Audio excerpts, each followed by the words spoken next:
Mm-mm-mm. The Nuggets, the Nuggets, the Nuggets. The Lakers are on the board. I saw it. Press the like button.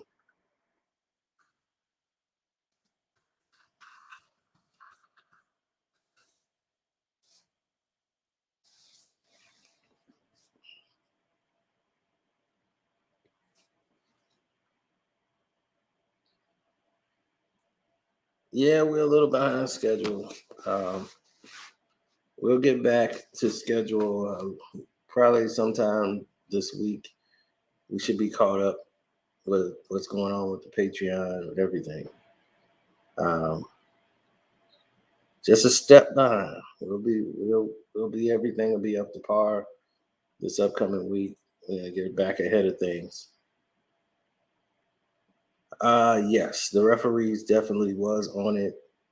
It was horrific to watch. If anybody knows basketball or knows anything about basketball, what happened in that game was a setup. Jokic could not do anything. One thing I knew for sure, they were going to let the Lakers win this one.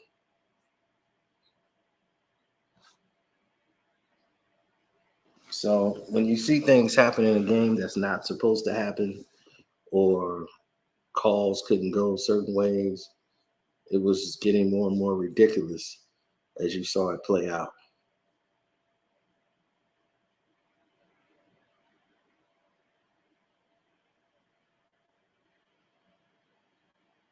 Oh, I already know what time it is. This is no notification Sunday. Block any notification I thought I was going to get, that I thought I deserved I was supposed to get. This is what happens when you start behind the eight ball.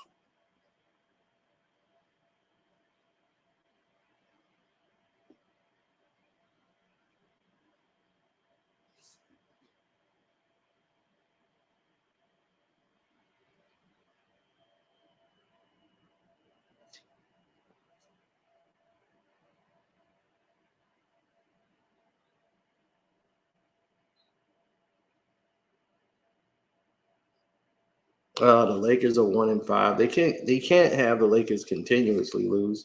You have to let them at least win the game. So tonight, Sunday against the Nuggets, I thought they would get them on track and get them a win. Oh, that's why I bet on the Lakers. Lakers +2. Didn't I tell you? If the Lakers lose, I win anyway. But if they win, I get the money. I knew this would be the game. Wasn't looking good early on. Early on, the Nuggets were doing what they want to do. Then Jokic just had a horrific second quarter and third quarter. It was horrific. He couldn't get a call. AD came out early, very assertive. LeBron really laid back and let AD do his thing. Russ was able to be Russ. Murray, it wasn't really that big of a deal with him, but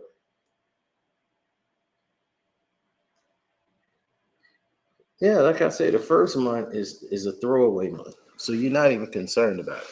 What you're concerned about is the rest of the season.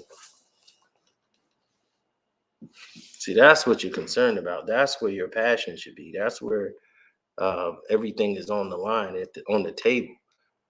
You want that going for you more than anything.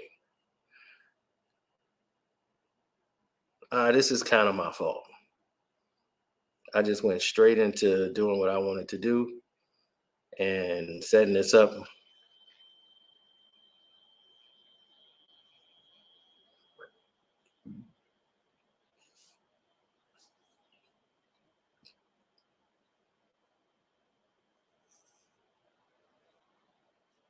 Hmm.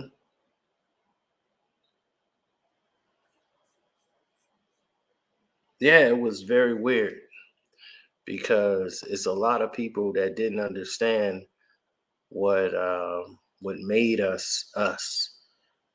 You feel me?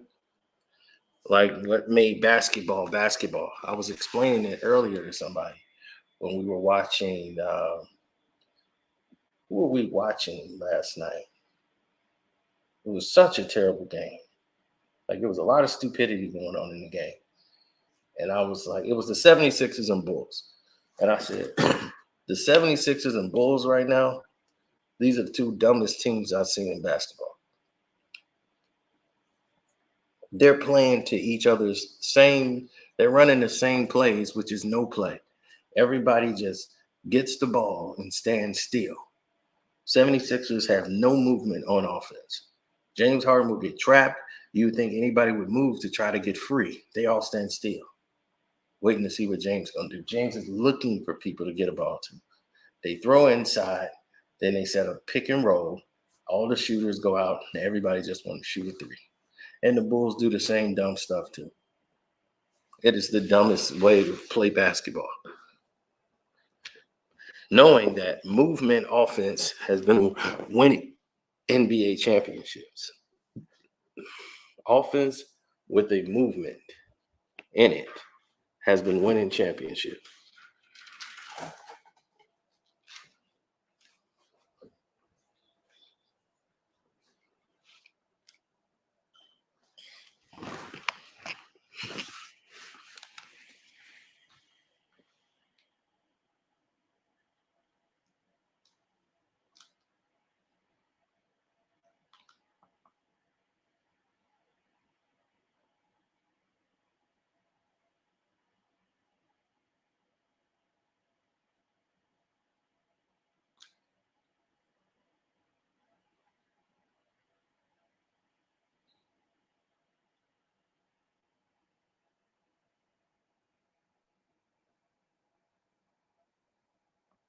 Mm-mm, mm-mm.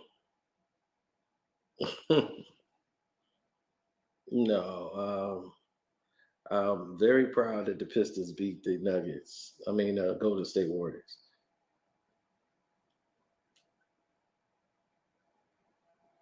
Well, you got to look at it the way I see it. Well, you don't have to, but when you look at the everything in totality, there's a channel called Lakers Nation. Those people hate on my channel. Whenever they see my channel, they immediately start hating on it, making sure my notifications don't go out, making sure that people don't even know I'm live. They don't want people to see anything that I do. So I got to try to contend with that.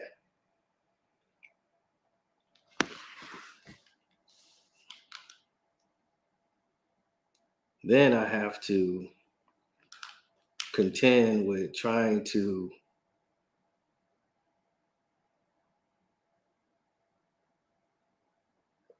when you deal with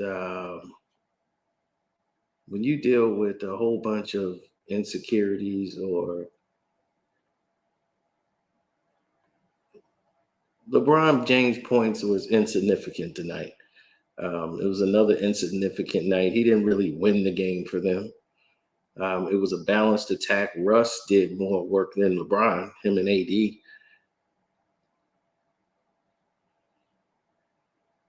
They were playing in LA, of course. So it was typical. We're going to start this the way we're supposed to start it. The referees got involved, called a lot of dumb fouls that weren't fouls, putting AD on the line, letting AD get away with offensive fouling. And they just released him on Jokic. And when you play like that, it just shut Jokic down, basically.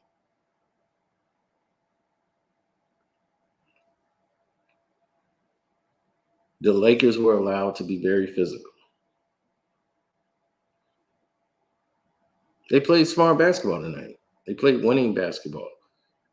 But once again, they won't get away with this with a very good team. Like, they still have the same problems.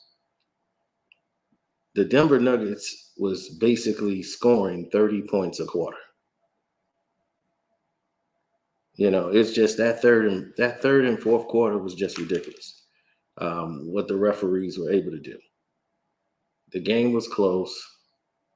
It was on the table in that third quarter. The referee said, "This is it. This is all you get tonight." It was terrible.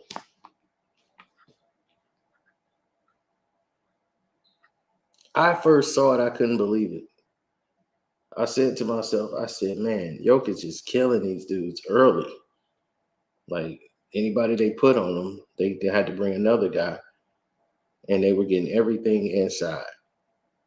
So the first quarter was like, okay, the Lakers gonna end up getting housed because they gonna run out of gas. Gordon's getting dunks. They passing in the paint. Murray's breaking them down, and Jokic is gonna have a big night.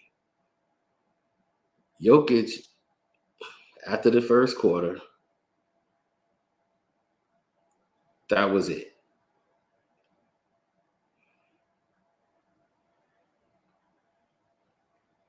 He just went basically to sleep.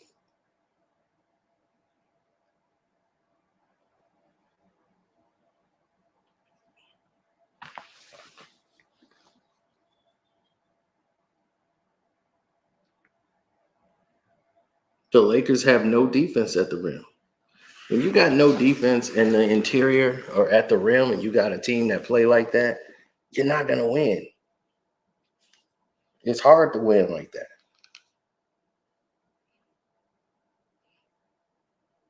So I don't see the Lakers winning consistently night after night.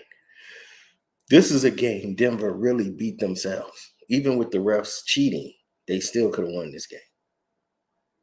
They mentally got frustrated. And once you mentally get frustrated and you stay with a lineup that you shouldn't have had, it end up costing you.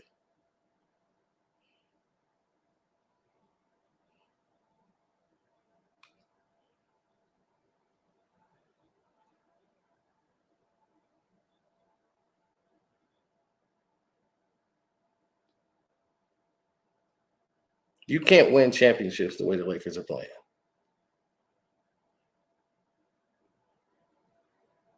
Everybody want to talk about durability. Talk about your boy Jeff Green. Jeff Green has played about, I don't know, about 12 years, 12, 13 years. This man had knee injuries. This man had a heart transplant. And do you know he has got more rise than LeBron James? He played with more ferociousness than anybody you've seen. So how is that the case?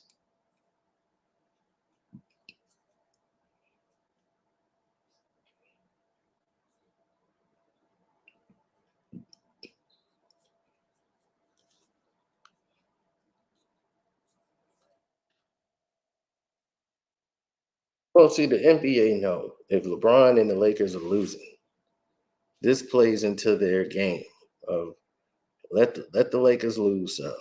That's gonna get everybody going. Oh my God, the Lakers are losing.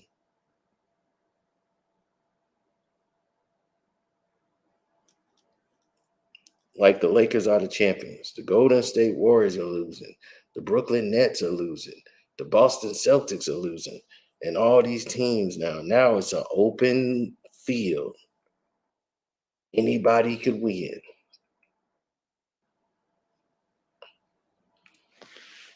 So it's making it look like anybody can win a championship. It's so open this year. It's so competitive. I'm like, it ain't been 10 games. And people are already talking about competitiveness in a competitive league. Like this never happens in the NBA.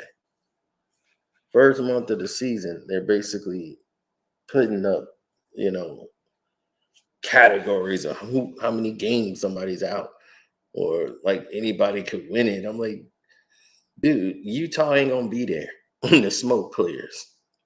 When the smoke start coming down, Utah ain't gonna be in the picture. All right. Everybody who you thinking that's near the top, like right now, the Pistons and has got more wins than the Lakers and all that. Listen, when it's all said and done, when the smoke clears, they're not gonna be there. Done. When the smoke clears, they're not gonna be there. Exactly. They just not going to be there.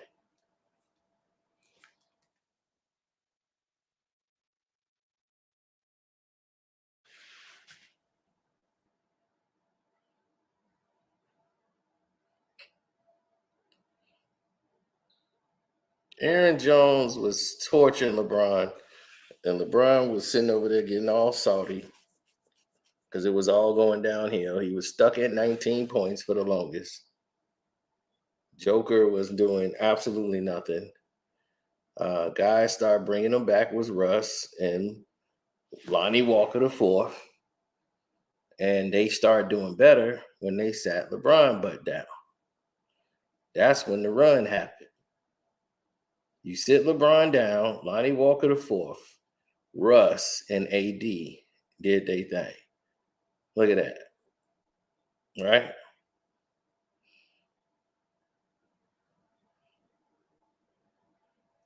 They led the storm.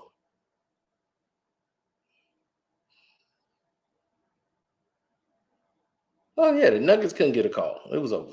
No. Lakers had to get a win. That's what this was about.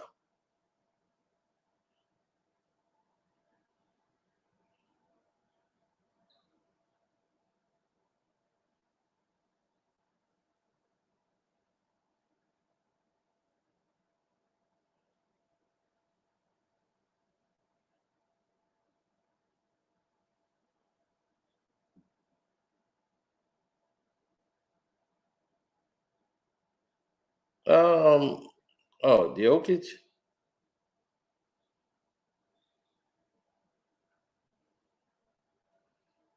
No, Jokic didn't do anything since the first quarter. Really, he was stuck at 13 points forever. He couldn't get him a foul call. He was getting frustrated. So the Lakers was free nearly, and LeBron's front running. He didn't lead the comeback. LeBron didn't do a damn thing tonight to win no game. Believe me, this run had a lot to do with three people. Okay,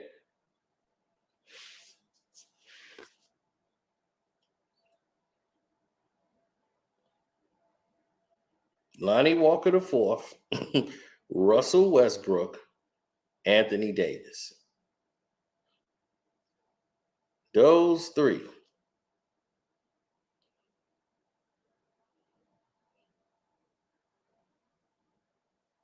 And they are partying in LA. They like, yes, we're back. Don't expect this. This is not a good look for the Lakers. Trust me. They just got screwed over. The Nuggets got jobbed. So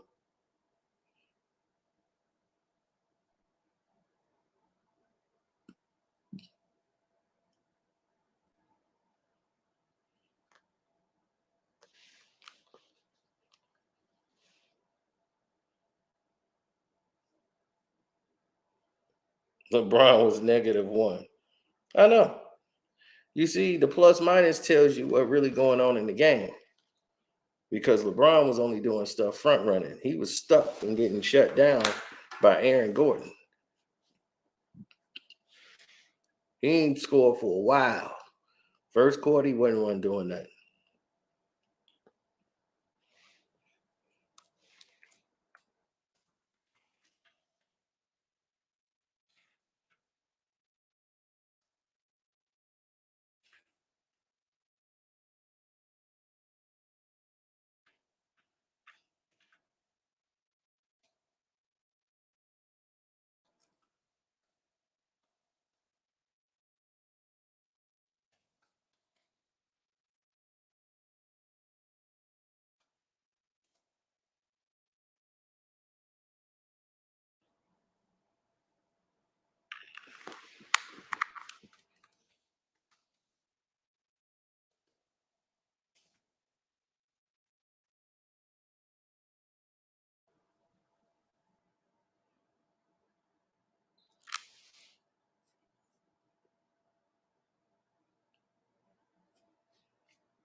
Well, that's what happens,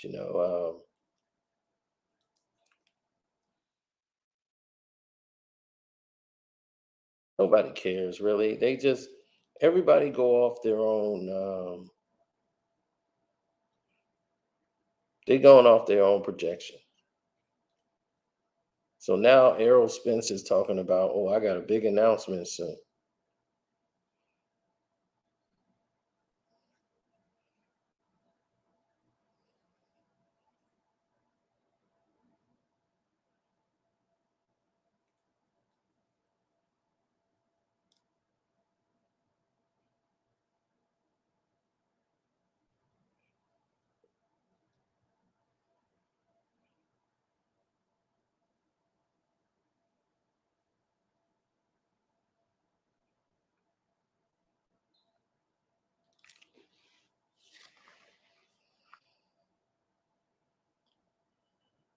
What's going on with the Clippers?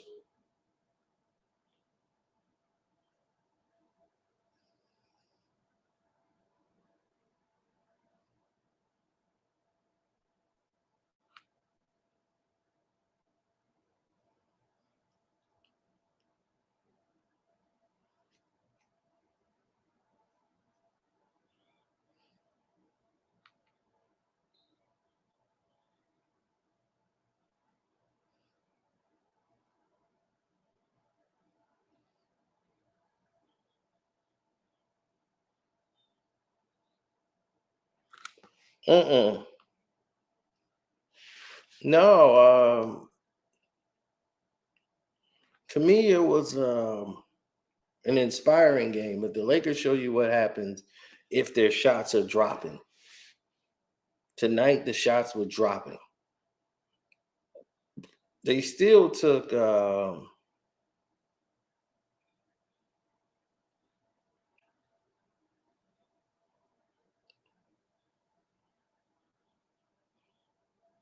They still took some bad shots, but they had a lot of love today. A lot of love. Um,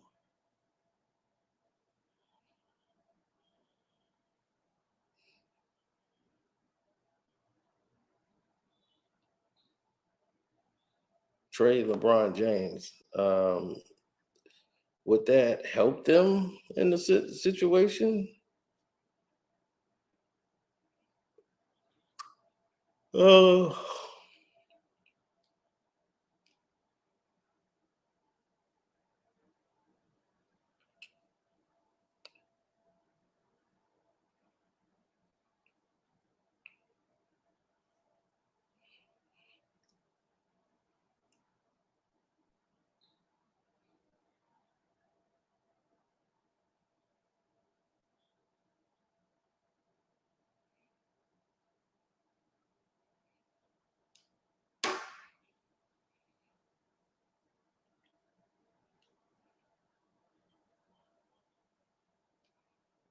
no, not the way I see it.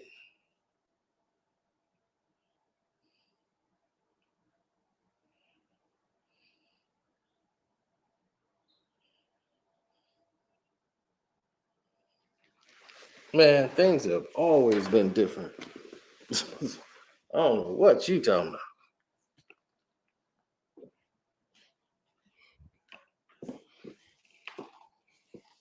I know.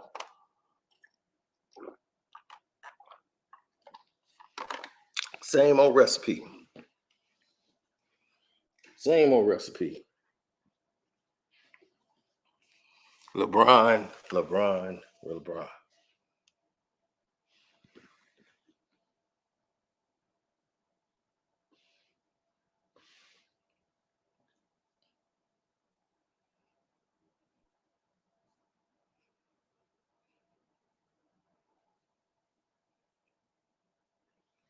We had what 15 to 16 different variations put in play. So that's about it. It was 15 to 16 different variations. of like last season to this season with the lineup changes, the Lakers are doing the same thing. Nobody wants to see, look, they're not trying to put LeBron James in a situation where he has to bail the Lakers out at the end of the game. He's not that player anymore. This is why they know all that drinking and all that stuff is taking an effect on him. He has lost his explosiveness. He's not explosive at all. He's just really driving and trying to survive and play the game. If you play the game with tempo, like if they play the Detroit Pistons, the Pistons' tempo would run them into the ground. They're either going to hit their shots, and they're not hitting their shots on the Pistons, and the Pistons shots are going in. The Lakers would be beat by 30. But the way the Pistons play, they could be up by 20, and then 10 seconds later, the game is tied because they play so fast. And they playing so fast that nobody's able to really catch up with what's going on. The game is moving so fast repeatedly, like on top of it.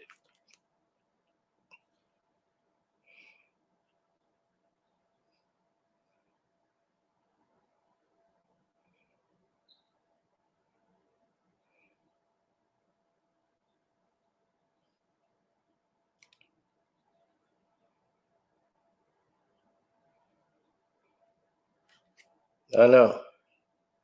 Nobody cares though, right?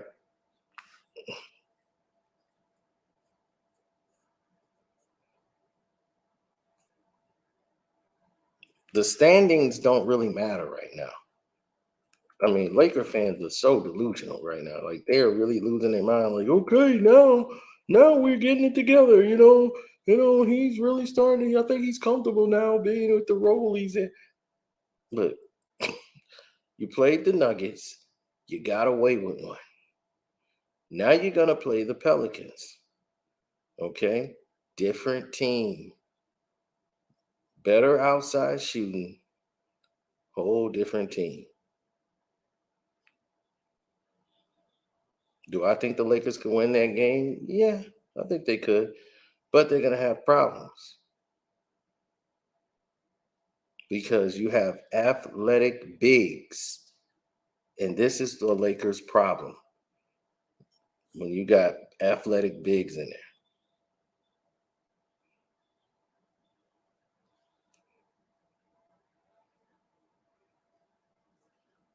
Shouts out to Nicholas Jacobs in there.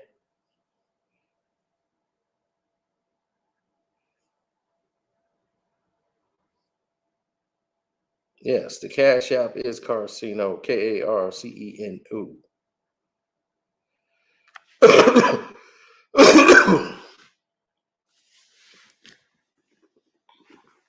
They're going to have a problem matching up the energy with the Los Angeles Lakers. I promise you, that's what's going to happen.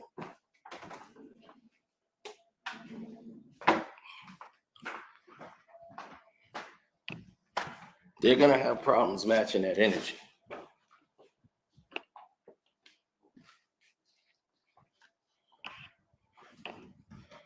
It's all over the place. So if you know that energy level is that high, then you know that there's no way in the world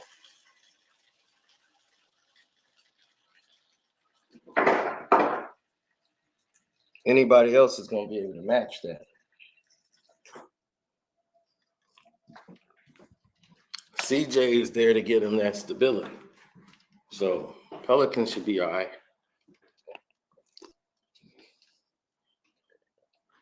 But I got to see if the Pelicans going to be coming off a back-to-back. They love to put the Lakers in those type of games. Lakers play tonight. Then they off for two nights. Get to sleep in their beds.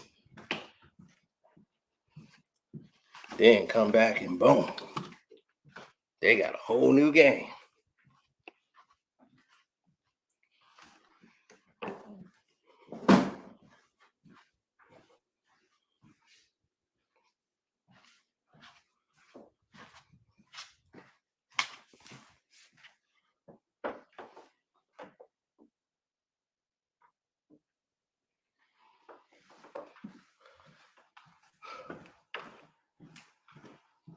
course they did. That's what they do.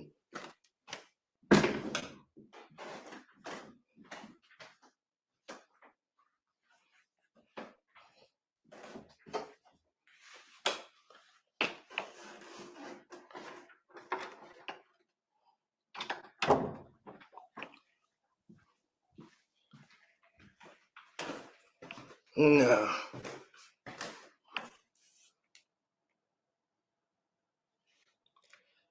Cheney's trying to coach him, but you try to coach a bunch of second-year players and rookies. You know, they're learning the game, so they'll be all right. I like the way the Pistons look now. I mean, you getting excitement out of the Pistons. You gonna see it.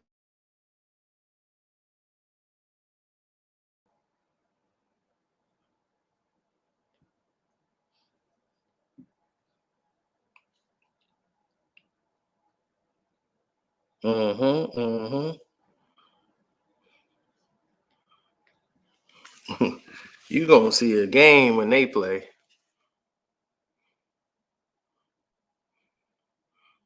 I know. I was there hating on everybody today. I was hating on everybody else's team. I went dressed up in my Bucks gray, and we was hating on everybody else's team. Forget your team. Forget you. Forget your team. That's what we was on.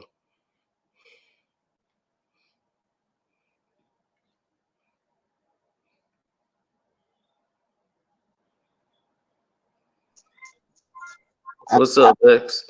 Did say they was gonna win. And said it last when he was on the screen last 2 days ago. Yeah. Yeah, we knew what they was gonna do. What's cracking, y'all? What's up, Jacob? My first name Nicholas, by the way. It's cool, but it's like What? You was gonna say something? no. Yo, What's what's up? up? What's up with y'all? So what What's was up, that? man? Last time we was on here, we had like a twin Nicholas up here. Who was that guy? I was like, is that Nicholas Jacob number 2? Remember that? Who was that guy? I was like, man, Nick was up in here when that guy popped up. I'm like, wait a minute. Man, That's see, like Trey doppelgangers. We had Trey and what's his name? And Q. Like Trey and Q, boy. I'm like, wait a minute. They on here at the same time? How they doing that?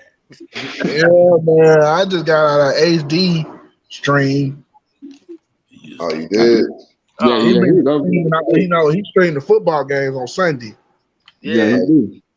Oh, yeah, he did. Yeah, that's why I normally don't do the football, because I know HD be going 24 hours.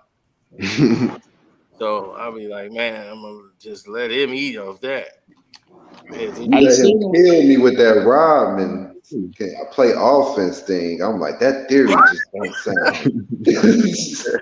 He dead serious. I mean, here's the thing. Rodman in the 80s, when he was with the Pistons, he was part of the offense. Like, Rodman would actually score. Rodman would slash. He didn't shoot that many jump shots, but he would hit 1 or 2, but he was a slasher. You throw alley-oop for Rodman would slash to the back. He was a scorer with Detroit.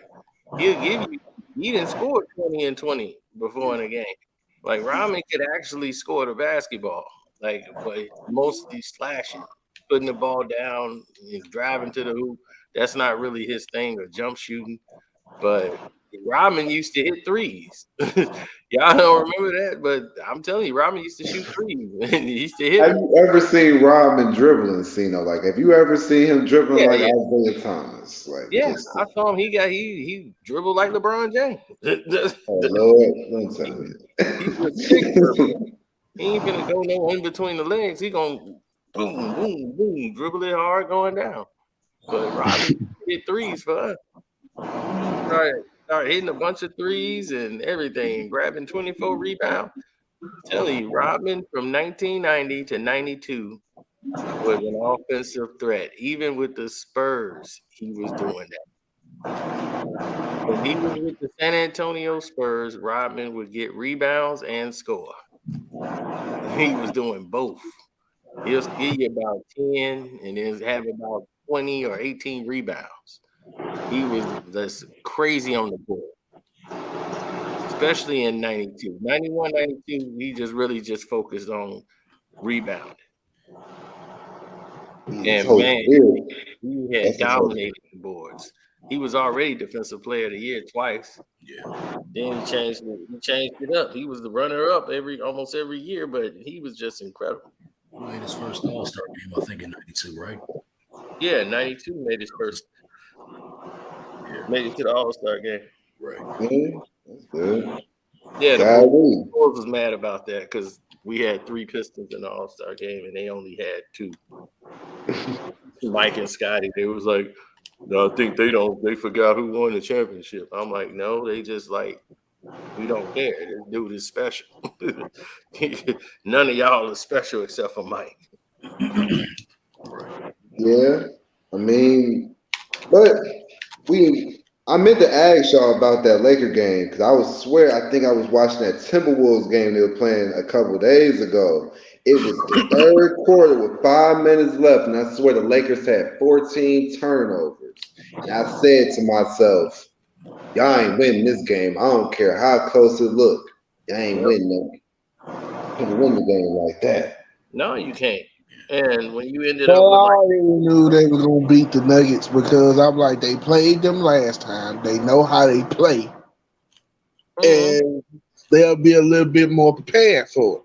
It's not even about knowing how they play. I mean, this game, it was in LA first and foremost. You know what I'm saying? The league wasn't going to allow them to win, like to lose a 6th time like that. So I already knew the league wasn't gonna allow them to lose, but The Nuggets ain't no real. They ain't no real offensive threat. I love the way they play ball because it's almost like the Spurs and the Warriors. It's just they don't really have that offensive threat. Jokic is great, but he's really more of a supporting superstar than like the main class.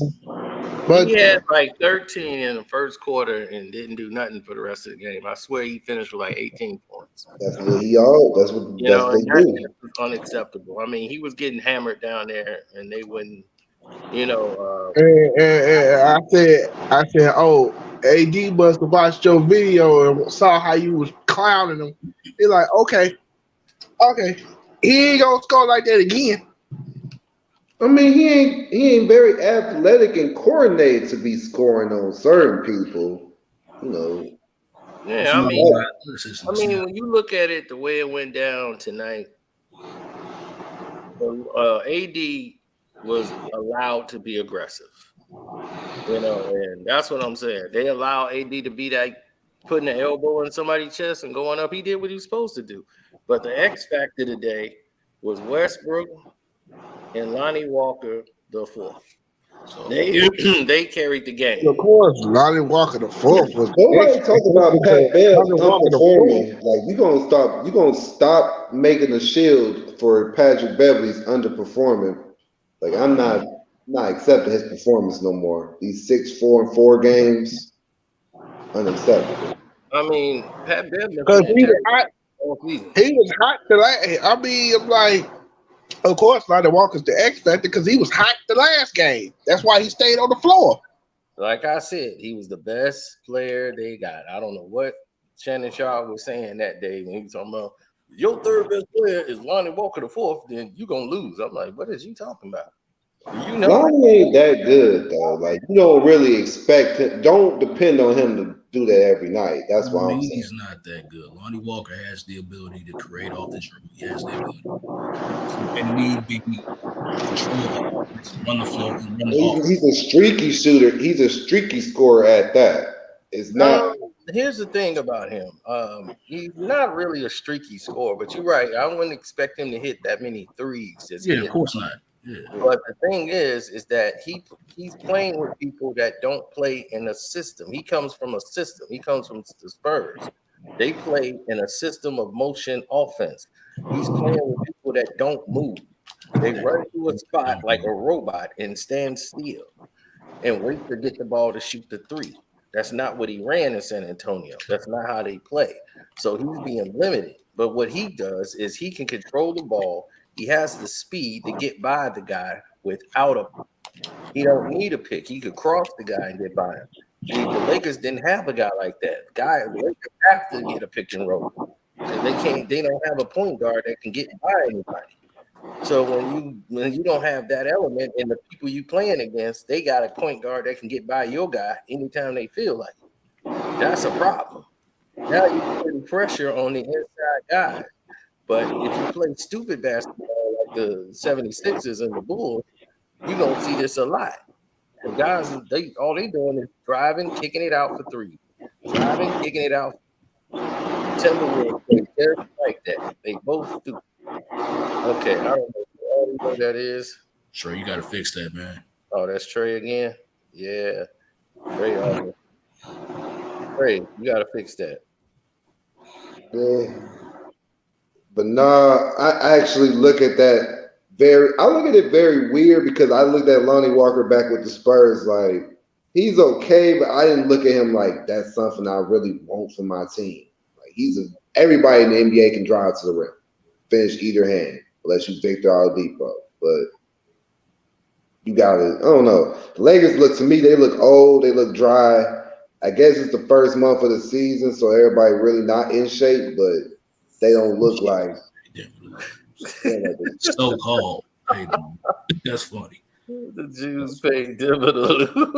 That's funny. Ari Emanuel on the phone right now calling Dylan. Hey, I'm feeling it.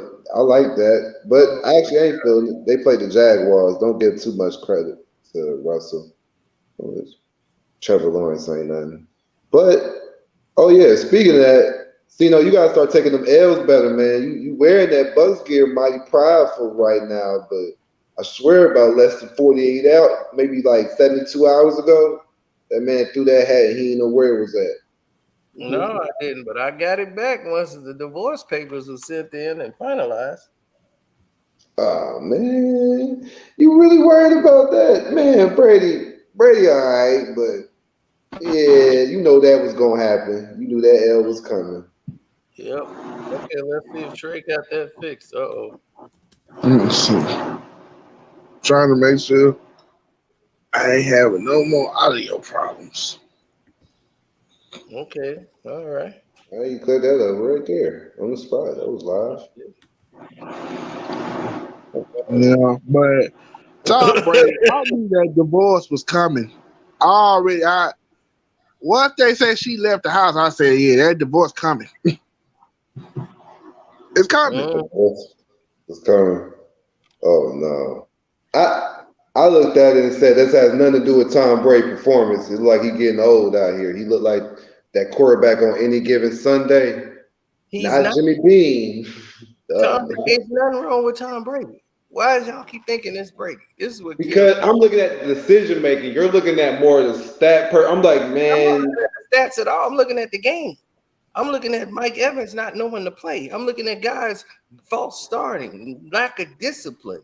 These are the things that's going on. Tom Brady is getting the ball to the people. The offensive line is failing on third downs. They're getting in the red zone. What are you talking about?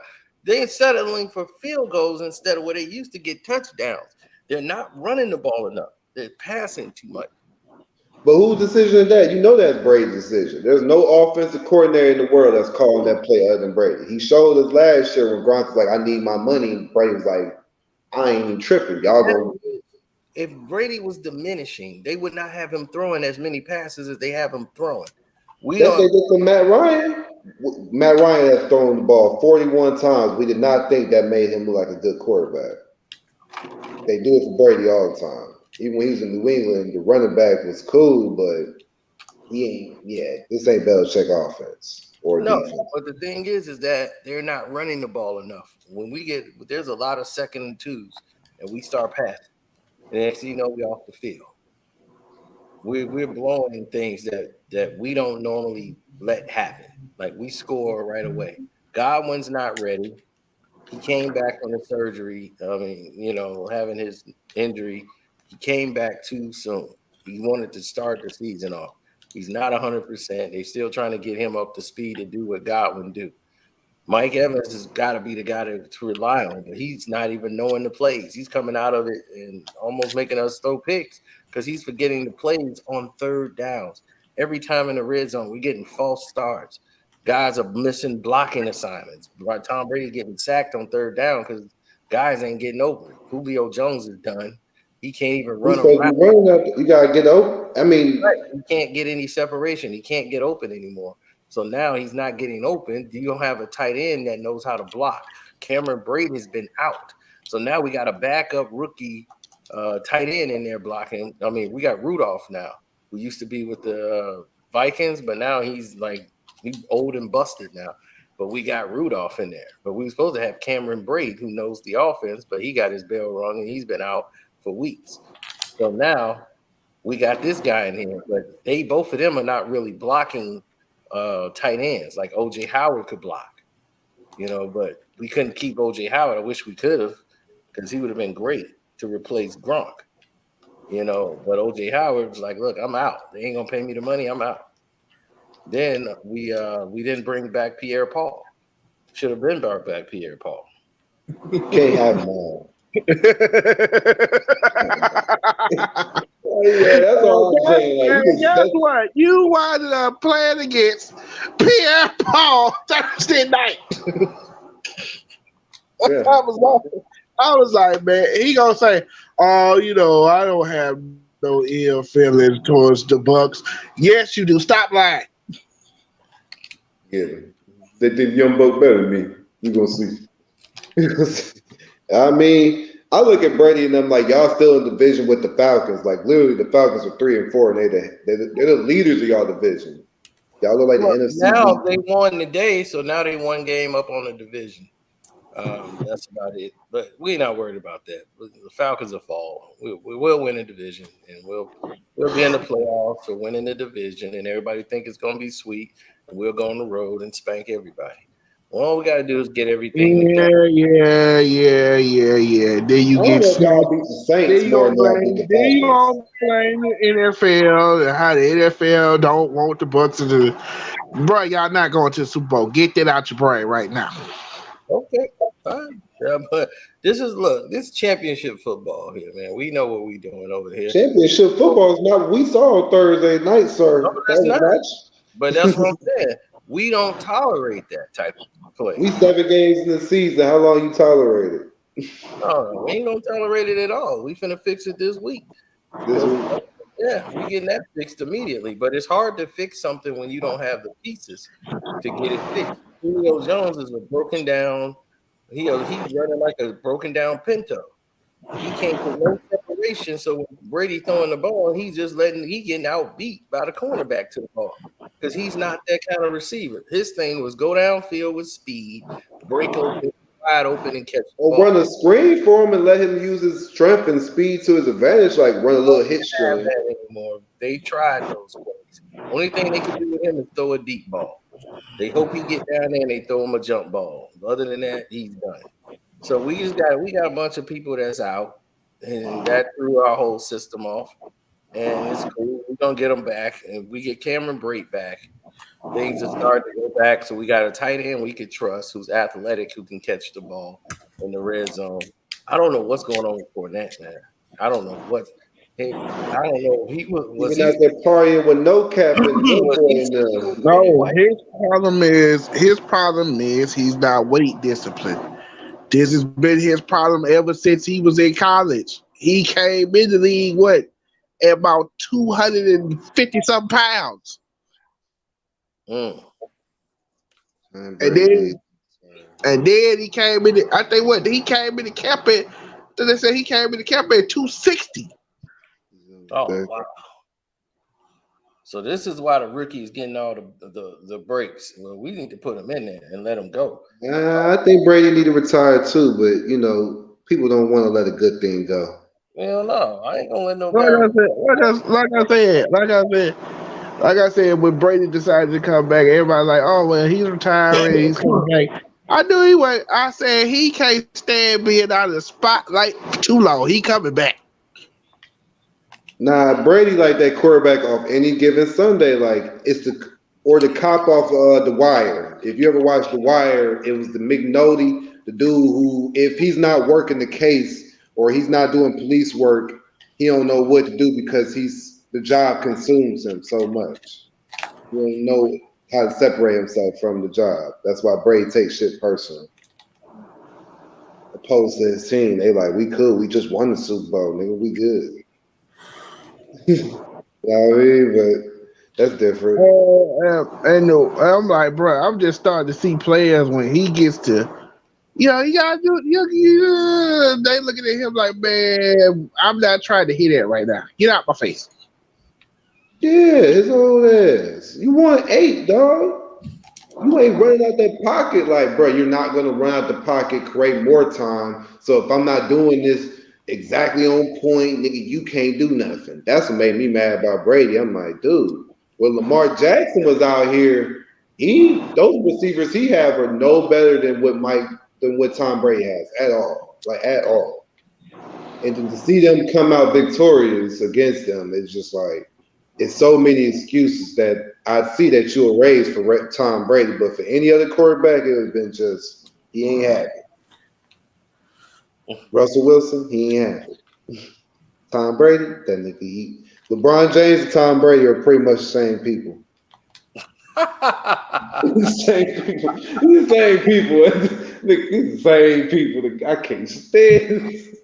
Like if you can't stand Tom Brady, then you usually can like LeBron James, but they're the same people. How they the same people when this dude wins championships and another dude loses? Hey, the boy's still there. The boy is still there. The boy's been there 10, almost 11 times. I guess you could say in longevity, just being there.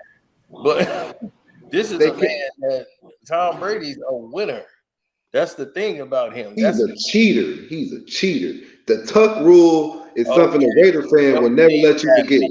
Okay, Tom Brady whooped your team. That's what happened. No. That was a tuck rule. That was a tuck rule. Ain't nobody heard that rule until he did it. No, the tuck rule was already in the books, buddy. They didn't invent But it has never been used in a football game. That's why when it happened, people was like, what the heck is the tuck rule? And so that's what cost them the game? That's what cost them the game? That's what cost the game. Belichick autographed the picture and sent it to the head coach and said thank you on that play. Literally. Yeah. So I mean that's what cost them the game. And Tom Brady knows that was a fumble. He even told Charles Woodson that was a fumble. Okay, well, even if it was a fumble and they blew that call, they got the ball, right? They was still, that didn't give them nothing. That didn't give them the game. They still had to drive down the field, get in the field goal range, and kick in a blizzard. Hold up. The whole defense morale was just now the morale is there. Now that the morale is gone, that should fire you up. If you No, it shouldn't. Who's gonna get fired up on that? That's like somebody the ref blowing the call and that fires you up. That does not fire you up. The call didn't cost them the game. There was still time left in the game. And then you get the ball back. All you got to do is get a stop in a blizzard. So they didn't do it. They choked and then they hit a kick in a blizzard to win the game. Y'all act like the game was over because of the fumble. No, they hit that kick. No, the reason why they hit that kick is because if they would never gave y'all that call, that would have been our ball. Kicking the snow. They kicked the snow. They kicked the snow out of the place where Vinatieri can kick it. Because if he would have kicked it in that snow, he would have missed it. Man, I don't care about his kick. They should have gave us that fumble. Nobody hearing that. Well, that's why y'all had a whole other seasons to get it done. Tom Brady got 7. So y'all had he been to 10 Super Bowls. Man, do you understand every time Brady used to get hit back in the day, they would change the rules. Like the time he got injured on the Patriots, they came up with the rule where you can't follow through with the hit if you're hitting the quarterback. Nah, you can't hit like that. No, that's the Aaron Rodgers rule. What? No, the rule they made for Brady is you can't dive for a quarterback. He got actually the guy was a legal play. He got blocked into his legs. What that's how's that illegal now? That's illegal. So it was totally legal. The hit they tried to find a way to make it illegal. See, that's what I'm saying. That's the same thing they would do for LeBron. If LeBron gets hurt right now, they're going to switch that play up. There's going to be rules against that. You can't do this. No, you're not doing that. So that's why I'm like, for you to be such a LeBron hater, I ain't gonna call you a LeBron hater or I don't somebody like who doesn't like. I want to say it. I mean, but how can you hate LeBron and love Brady? That's just because you don't think one guy wins, one guy prepares, one guy plays the right way. He don't cheat the game. Tom Brady is working consistently on his play. Tom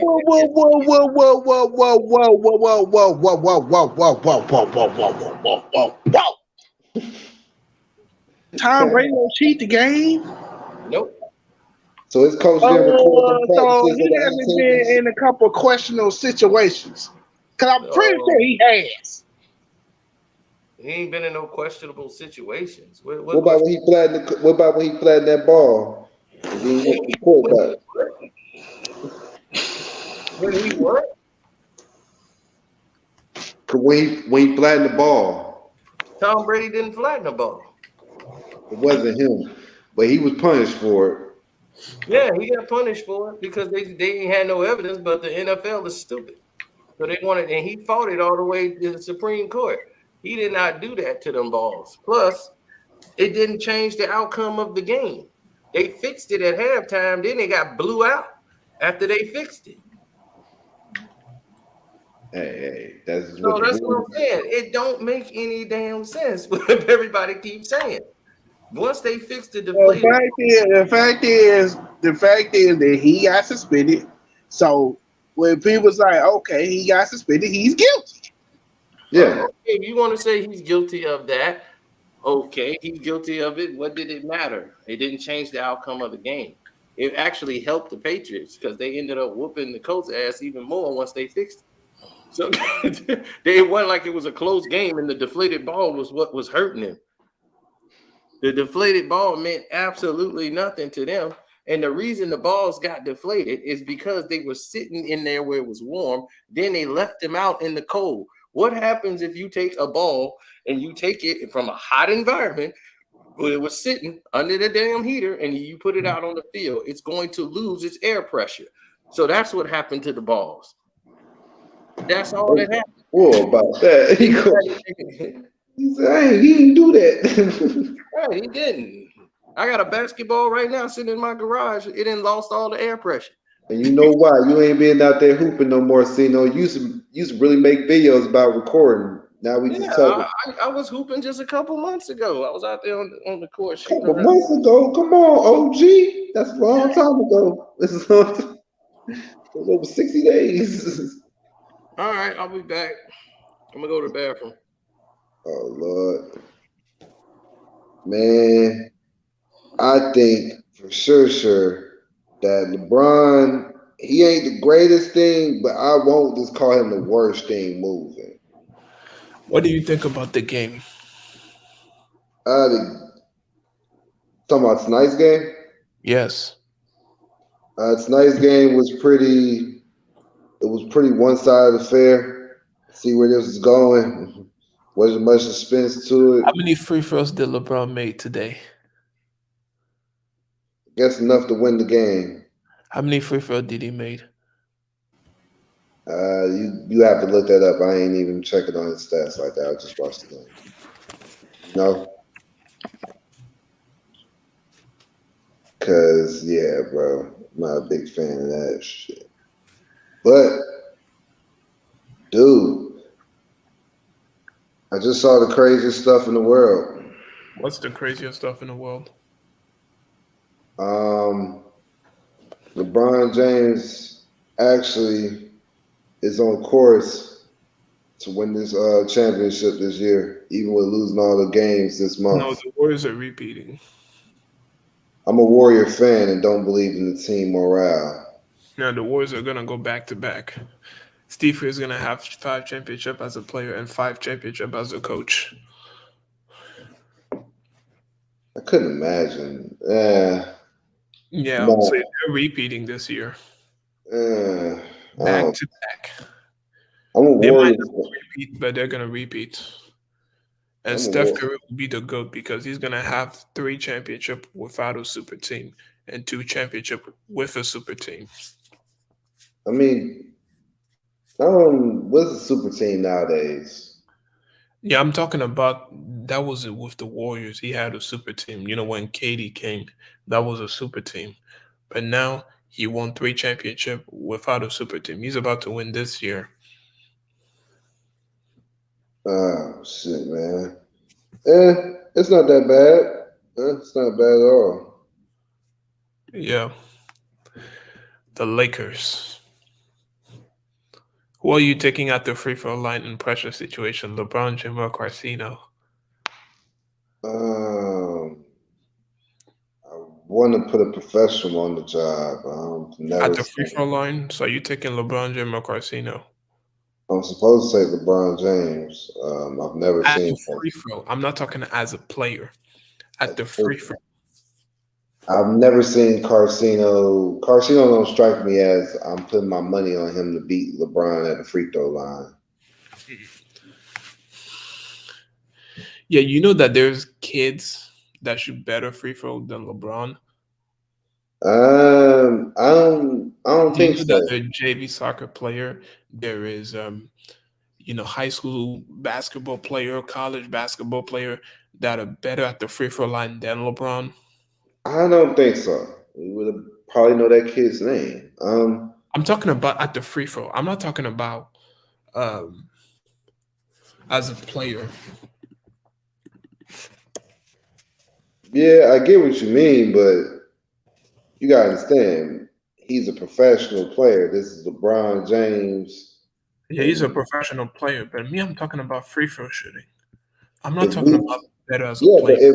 if any of us were to go outside and to go shoot 10 free throws and see how many of us make how many out of 10, I think a professional NBA player who did it all the time probably gonna make more than you just doing that. Yeah, LeBron, you how many is free? He never shot above 50%, above 80% from the free throw line. What's up, Carcino? Hey, what's up? Who are you taking at the free throw line? Yourself or LeBron? Bear, what happened to you, man, in that football game? How in the world you blow that game in that Madden game? That, Yo, Carcino, I have a question. all right, well, hold on for your question. Yeah, this is about free throws. In the pressure situation, who are you taking at the free throw line? Yourself or LeBron? Myself, Yeah, you will make that free throw. That was What a was your stupid percentage question. from the free throw line? Oh god. very high, I'm talking about your very percentage. high. When in my How heyday, is- damn near 88 to 90%. He's lying. He ain't shooting no 8, 88 to 90% I when I remember played. Carcino show us he had like awards, basketball awards. I remember. Like it was like one video where you showed your award in basketball. He was playing 2-on-2. Yo ain't no warrior. I was playing 3-on-3s. So Dang, Carcino, that's Carcino, 5-on-5. You know what the Carcino, rules I remember you showed your award, But your like I basketball said, award. I had to learn. When you play, you ever played a varsity, a 21? Yeah, yeah. Right. Of course. So we played unlimited varsity where it's like 30, like 20 something people playing 21. That's how we do in Chicago, of course. Right. That's all. Exactly. We playing a V. It's about 25 people on the court, and I was winning the game. And the Yeah. only way you could win is to get the rebound off a miss. After 20 people fighting for the ball, you get it. You got to know how to shoot. And when Yep. you go to the free throw line, that's why I used to kill them because they couldn't shoot free throws, but I could. And I'll hit 3 and then get the ball back and I'll shoot again, hit. All right.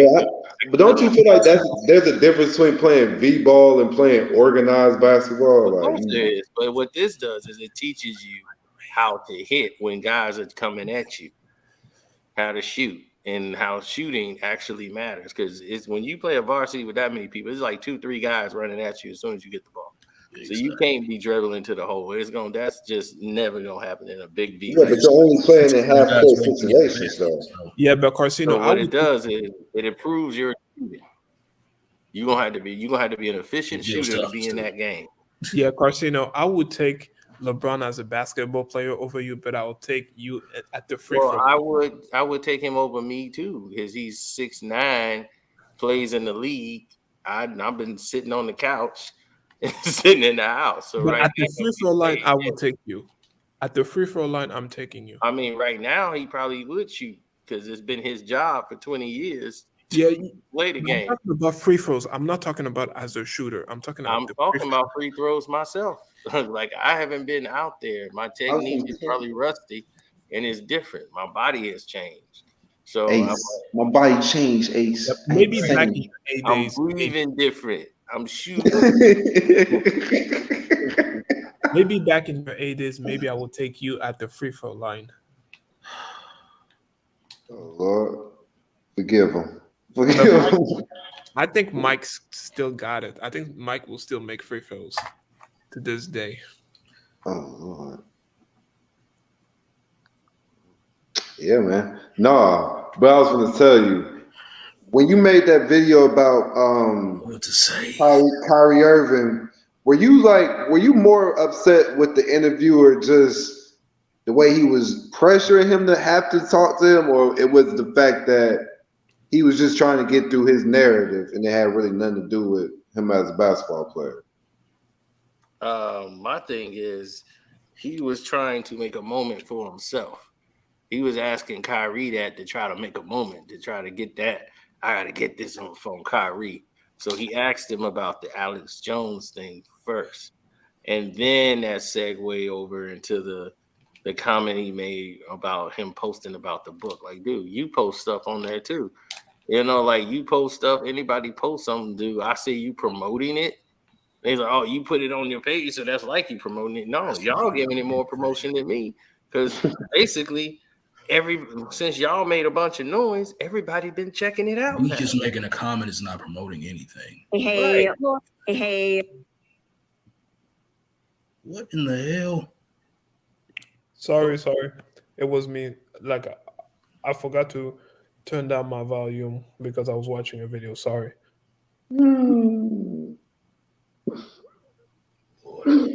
Okay, so Carcino. So you're wearing a Patriot jersey. What jersey is that, Carcino? I'm not wearing a Patriot jersey. This is a Bucks jersey. Yeah. Do you like Tom Brady, Carcino?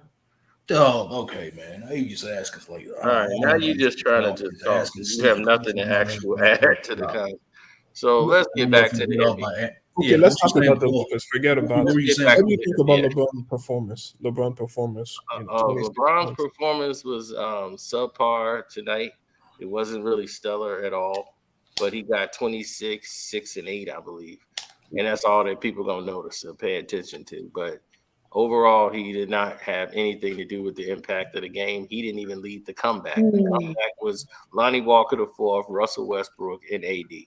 They led the comeback. And don't forget Austin Reeves. Austin Reeves hit some big shots in that drive too, the comeback. So they are the guys that led the comeback and got the lead. LeBron was on the pine. So you think he was just padding his stats? Of course. He only scored. He was at 19 and stuck at 19 for the longest. He didn't start scoring to the fourth quarter when they already had a double-digit lead.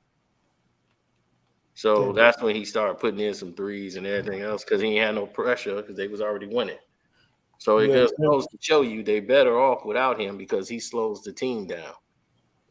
So that showed. He's in year 20, so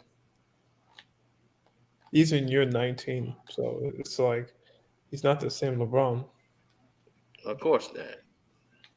But what do you think was the best LeBron version? I think that was 2013. LeBron was like the best LeBron version. I mean, it's like saying what he's still a bum. You know, like any version of him still was a bum, but I would You know, say 2013 LeBron was in a different. 2012 when he first got on the workout program. I'll say that 2012 season when he was jumping out of the gym. That Nah, was that year. that year he lost to Dwight, he was pretty. That was my prime for Brian. I ain't gonna lie. I was seventh grade I watching mean, that, he eighth grade averaged watching it. 38 That, points, shot 40% from three, 50% from the field, and I don't 70%. look at his stats. I was just looking at his athleticism and how he played the game. That was back when he was this last year, probably with the Cavs when he didn't make the play like the finals. He was jumping out the gym Mhm. and he actually was playing off the ball. Like you would see him catch. You would literally see Daniel Gibson set him up in the corner. He'll catch it in the post, face you up, and just shoot it. Not. Oh, we can pull up we can pull up LeBron old film and we can show at least 5 times within the game he gonna do it. I ain't saying he consistently gonna keep doing that. Yeah, LeBron chances of winning is out the window, Carcino. How do you feel about that? There ain't nobody chance out the window. No, his chance of Personally. winning another championship is out of the window. The only thing he's going to do this is break Kareem's record. LeBron's best year, no, because he couldn't shoot. I mean, Boston shut him down completely. Everybody could blame it on his mama being with what's his name, and that shut him down. And he, Delonte West? right, you know, That was a joke. He didn't do that. It was a joke. nah, I don't think it's a joke. See, that nigga serious. Yeah, that dude had he came to LeBron James mama like, want some crack?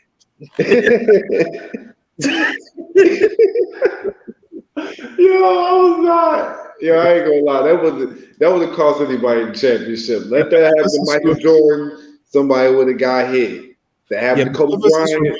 Miami, he spanked the Celtics, Kevin Garnett, Ray Allen, and Rasheed Wallace, and the rest. He spanked them. But I mean, KG and them did start that big three stuff, but they were old. But when they did it, it was successful. That was a problem with them. They had to group all up together That's to beat the LeBron. first time it has ever worked, really. I know. That's why they was. That's That's what why I'm the hate saying. came. That's the first time that has really worked. Everybody does that in their NBA career. You know, like they go and join the team and get one last run. Because in the NBA, it used to be Boston and the Lakers going to the championship every year. So when players who played on all these different teams, like the last year they playing before they retired, they let them go play for Boston or the Lakers and say, okay, you're gonna play for them because they got a good enough team to go to the finals. You can come off the bench. Like Pistol Pete, he got a championship with the Celtics, came off the bench in his last year, you know. Yeah, So yeah. Ray Allen, when he was out of his prime, he went to Miami, and then the memorable thing he did was hit that three. right, I think Tiny Archibald did it. You know, it's like Charles Barkley. They went to the Rockets when they ended his career Yeah, and but he played didn't with win. Hakeem Olajuwon and Drexler. Yeah, this is what players always used to do when they were out of Yeah, their prime. They try to make one last run. Right. But you don't do it in your 20s. You know, like you don't be 25, 22, and 23 The talking about whole thing I had with it, it was all three of them were free agents. I never forgot it because I'm in high school. I'm playing basketball myself, so this was very inspiring. So I'm watching D Wade like D Wade go Chicago, play with D Wade, go play with D Rose, go play with D Rose and Ben Gordon. yeah. Could you imagine Dwayne Wade, LeBron James, and Chris Bosh went to Chicago? oh, Bears. Oh, Oh, Kahari. That would have Talking, been crazy. talking about you, bold cousin. that's what happened when you dark skin around this He said, motherfucker. that's what happened when you dark skin. Carcino, how many It's cool. I like Carson, it. how My many, daddy took out some beds too. And you Carcino, know what's crazy, Carcino? When we talk about Kyrie Irving, my name is Kyrie, and you always call me Kyrie. Ever since we known each other, I was like, you know my name Kyrie, right? It's just like Irving. Yeah, It's I just had the a way. friend named Kahari. So when I see your name, I just be like Kahari. Man. I'll be calling you Kahari. For real? You had a friend named that? Damn. I ain't know they was naming that back in the 70s. They had this name out there. Yeah, absolutely. Carcino. Could you imagine how many championships do you think the Bulls would have won if they had LeBron James and Dwayne Wade and Chris Bosh in Nobody 2010? cares. None. No, I just wanted D Wade to go over there. I didn't want the whole big three. I mean, that would have been scary. But LeBron made that decision and kind of messed up the whole league. I never forgot it. He became. I never forgot how many. Yeah, you It was should have went to the Bulls because he would have been way more beloved in Chicago than MJ. Because no because he wouldn't. They would never pay him. As Uh, good as as good as Miami was, right? As good as they was on paper, they barely beat the Bulls. Barely beat them with Ben Gordon. Ben Gordon and when Derrick Rose and they had Ben Gordon on that team, they barely beat them. They struggled. yeah, they struggled against the Pacers as well. They struggled against the Bulls. They struggled against the Well, they Pacers. struggled against the Pacers. The Pacers they really had never struggled like that that. fourth year. They should have never made it to the finals. They should have. The Pacers had them beat in the first round. They just didn't know how to win. See, the thing about it is Cleveland and everybody in the East was really done. Like all those teams were done. There were no good teams really in the East, but about 2 or 3. LeBron was when beating teams with losing records. I mean, that's how they were in the playoffs. Yes, And they That's got right. So even these Kawhi, so even for Kawhi them running to go Toronto to the that he, finals, they're not going to play anybody until they get to the Eastern Conference Finals.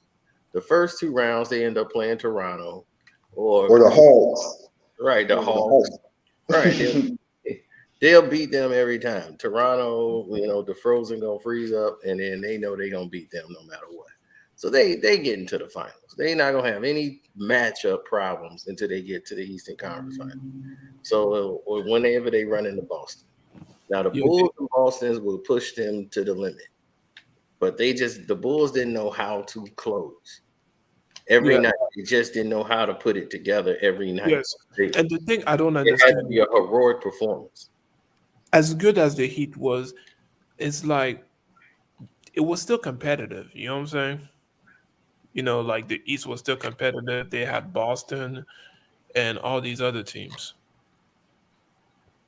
Yeah, but the Heat were competitive, but I just look at the East at that time. Like, I think from the time I remember basketball, the East has always been the weaker conference compared to the Western Conference. I don't Yeah, care if it was the AI era of the East, the LeBron era, the Giannis era. It's always looked like the Western Conference looks way better.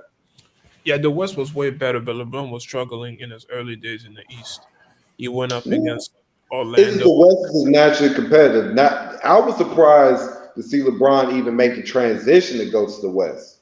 I was like, why would you go over there for a guy who don't? We've all said it. You don't like. You're not competitive. You don't want competition. Why would you go to the West? Even on your bad years. He went to the West because he knew that they could build a team on the Lakers, and they'll be able to take from all the teams in the West and take their key players and put them on there, and he can get to the finals. But my problem with LeBron is he don't want the young boys around. I'm like, you need them young bulls around you, dog. You need. Because young minds, just like they had in the bubble when they had the discussion about what was going on around in the real world about society and what's actually happening. And when they started talking about LeBron's a sellout and all that stuff, and he saw it firsthand when we played that video for y'all, and we showed y'all when dude was saying it. These was the young guys. He's out the league now because they don't let guys like that stay in the league. Guys who actually got a voice, say something. But they saw right there, LeBron ain't who they thought he was. They was like, "Oh, dude, you ain't real." See, young dudes, they hard headed. They hard to listen to. Hey, Lauren here. They are not finna just say, "Okay, you can go ahead and your voice count." When you young, they want you to just bow down. Yeah. I And mean, listen to us. We've been here. Keep your nose clean. This is what happened. Blah blah blah blah. And it's harder to teach them the game. They still got to learn the game, and you want them to be on point. So LeBron is at the point now where he ain't got no patience. He's still but trying. he lost out on Andrew Wiggins because of that. I'm like, Andrew Wiggins. When he Andrew first, Wiggins was never a guy that should have been a number one. He was really a number two the whole time. isn't really much of a difference between the number one and number two pick. There's Michael Beasley and there's Derrick Rose. No. I don't mean a number one and number two by picks. I'm talking about a number two on your team. He's talking about franchise player. Oh, Right. we're talking about like he's not the number one guy on the franchise. He was paid to be a franchise player and not a role player. Okay. I feel like if LeBron went to the Bulls in 2010, I think that they would have somehow beat the Mavericks in spite of his terrible performance. Ain't nobody worried about him. Because they had like three other guys. They would have had three other guys: Derrick Rose, Dwayne Wade, and Chris Bosh. By the time them sorry Lakers won, I feel you. LA's probably happy they paid for that game. Question: do you think the Lakers are going to make the playoff this season? Possibly, yeah. Because they got to get money. I mean, this is it. If they don't make the playoffs, if the Lakers do not make the playoffs, what will happen? What's going to happen is this whole team is split up. Yeah, LeBron James is gone. LeBron James is gone. Yeah. If the Lakers don't make the playoffs this year, LeBron James is gone. Yeah. As much as you talk about the Lakers, have you ever been to a real Staples Center game? I know it's not called the Staples Center now. I went there once. I watch it, Yeah. I mean, I remember the Forum. Yeah, I've been to a Forum game. The Forum game is actually live. The Clippers getting this new stadium now, so that's when they don't really take off. But why didn't Kawhi went to the Lakers? I don't understand. I mean, him, LeBron, and AD would have. No, they would not. Because you remember when Kawhi was a free agent, right? He had the chance to go to the Lakers. Yes, and he said did. he'd rather go to the Clippers. Imagine if he went to the Lakers. Everyone thought he was going to the Lakers because he was coming to LA, and they thought it was going to be the Lakers. I was like, man, the Clippers, nobody even thought they had a shot. Not only did the Clippers, he would have never been able to do that with LeBron James. LeBron was saying, oh, he can have whatever he want. You can come on over, Kawhi. Oh, man, Kawhi want to come over? Yeah, man, I ain't going to do nothing. I'll step aside. I'll let him have anything he wants. No, he wouldn't. LeBron would have cried and whined the whole damn time. I was going to say, he better put it all on you. It's all on you. Personalities would not have meshed well. Kawhi Leonard is not somebody that would have meshed well. I mean, who would have won the Finals MVP between him and LeBron if they ever got to a championship situation? Kawhi and LeBron, if Kawhi came to the Lakers. I don't think we would ever know the answer to that. I think LeBron would still win Finals MVP, to be honest. I don't know. Finals MVP is decided by the media. So there have been plenty of people that won Finals MVP, and then I don't even look at awards that big ever since they did that to Kobe's career. League MVPs and Finals MVPs and all sorts of accolades. They gave Steve Nash that thing. Media driven for the longest, ever since like the late 80s, early 90s. I mean, they just gave the Joker MVP 2 years in a row. For real. Because that was Joel Embiid's trophy last year. They screwed him over. So they should have gave it to Luka instead of that white boy. I was like, they picked the wrong white boy at that. Well, don't worry, they'll get it next time. He said, wrong white boy. We got you right. Don't worry, this year gonna be Lucas. They're gonna give it to Lucas. No, me, I got the Joker winning again. I'm sorry, I got the Joker winning again. After the night, you gonna give it to Joker? Okay.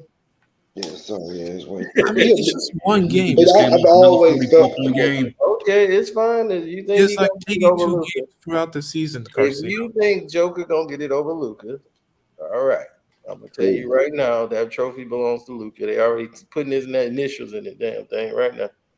I just look at it like, why do they always do that? Like when there's a certain type of skin color player that comes in the league, he halfway good, he getting the MVP like Steve Nash. It's about promoting international basketball. You're dealing with Adam Silverslipper. The game has grown internationally now. You see him trying to go right now and go to India and do all this in Paris. And, this is what he does, is the marketing. He wants to expand the game to different levels. He took away the integrity. He took Course, away the who integrity was a with better that, general y'all. manager, David Stern or Adam Silver? That's easy. Who was a better general manager, a better commissioner, David Stern or Adam Silver? Well, David Stern definitely is the better commissioner. With the Yes. motivation, he was with it. He didn't alter the game. Yes. Yeah, because the dude before him was big on that. I think the dude before David Stern stepped in was like real big on the integrity of the game. Like integrity. That's a lot of things people don't understand about. Hey, but I'm glad I was the last generation to see that, y'all. I'm glad for. Yeah, I'm glad to see the competitiveness because after once LeBron really got into the swing of things, like we're really going to give this to him. This is league after about 06, 07. Yeah, that's when you start to see like the competitiveness ain't there. Like people don't want to compete, and It's good the that Kevin days Durant off. left the Warriors because now it's competitive. It wasn't competitive when he wasn't with the Warriors because they were too overpowered. No, I mean everybody still wants to play together. I mean he's still playing with Kyrie Irving right now. Ain't like Yeah. it's just Kyrie Irving team, this Kevin Durant team, make it more spread out. Like Yeah, it's they're just making either everything more spread out. it's a certain amount of good teams in the league. And right now the Hawks look better than the Detroit Pistons. I meant to call you out on that scene. I was like, hold up. You talking trash about them beating the Warriors, but he don't know that the Hawks gonna beat the Pistons. Okay, and they beat the Pistons. They won. He They said they won. won. This is a young. I told you these are first year rookies and second year players. And why you keep screaming out championship for these boys, boy? Why you put all that pressure on them? They just some boys. For Carcino. all oh Hmm. Lord. Carcino, you and I should debate politics some days. No, Why? I don't. What do you think me and you need to debate about? No, talk about I don't think you're politics. gonna gain them from doing that. You know what? We don't need to debate. Just have a conversation about politics. Lord have mercy, No, bro. Do you think Biden won the election fair and square? No, I don't Lord care. have mercy, bro. I don't care Oh about politics. Lord, he's starting Why? it. He's I Why? gonna mean, talk don't about you talk about politics. political stuff? Oh, I don't think nobody wins fair. Okay, do you think Biden won the election fair and square? wasn't I this don't think supposed to be a anybody doggone wins fair. basketball stream? How in the hell this? Come on, man. I Okay, don't you know think I ain't nobody saying wins fair. Okay. Lord have mercy, man. Because how is it possible? How can somebody just increase his vote margin from previous election and lose an election? No one cares. I No. just told this man, Lord have mercy. Doesn't. no, we're not going to discuss that. And the man just continuously Yeah, this remind me of Kyrie Irving. I was just saying this remind me of Kyrie continue Irving. to talk. Right. If Kanye West had that play, He had that Kanye West moment in his eyes, like, yo, it's over. I'm telling you. Next question. Next question. Yeah. Yes. But I understand how you come and see, it makes a lot of sense. But I don't understand I don't know what you expected from the Lakers right now, but we got to give it up right now. The Lakers ain't it this year. Anthony Davis, I ain't got him playing over 70 games this year. So what's the expectation on the Lakers right now? well, right now, I'm glad you brought that up because right now the expectations is don't get too happy on this team. They won this game because guys played above and beyond. Guys went above and beyond what they usually do.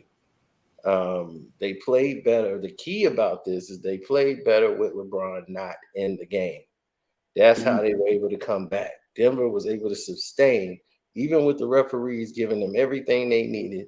They were able to sustain because they had LeBron on the court and he was slowing the game down. And Denver don't play that fast. They play kind of slow. But Yeah. for Joker, so that's the type of matchup for the Lakers they like. a slow game, so they But can. see, that's why the post game is eliminated in this type of transition basketball because it takes too long to get him set up down court. That big one. Absolutely. And Now,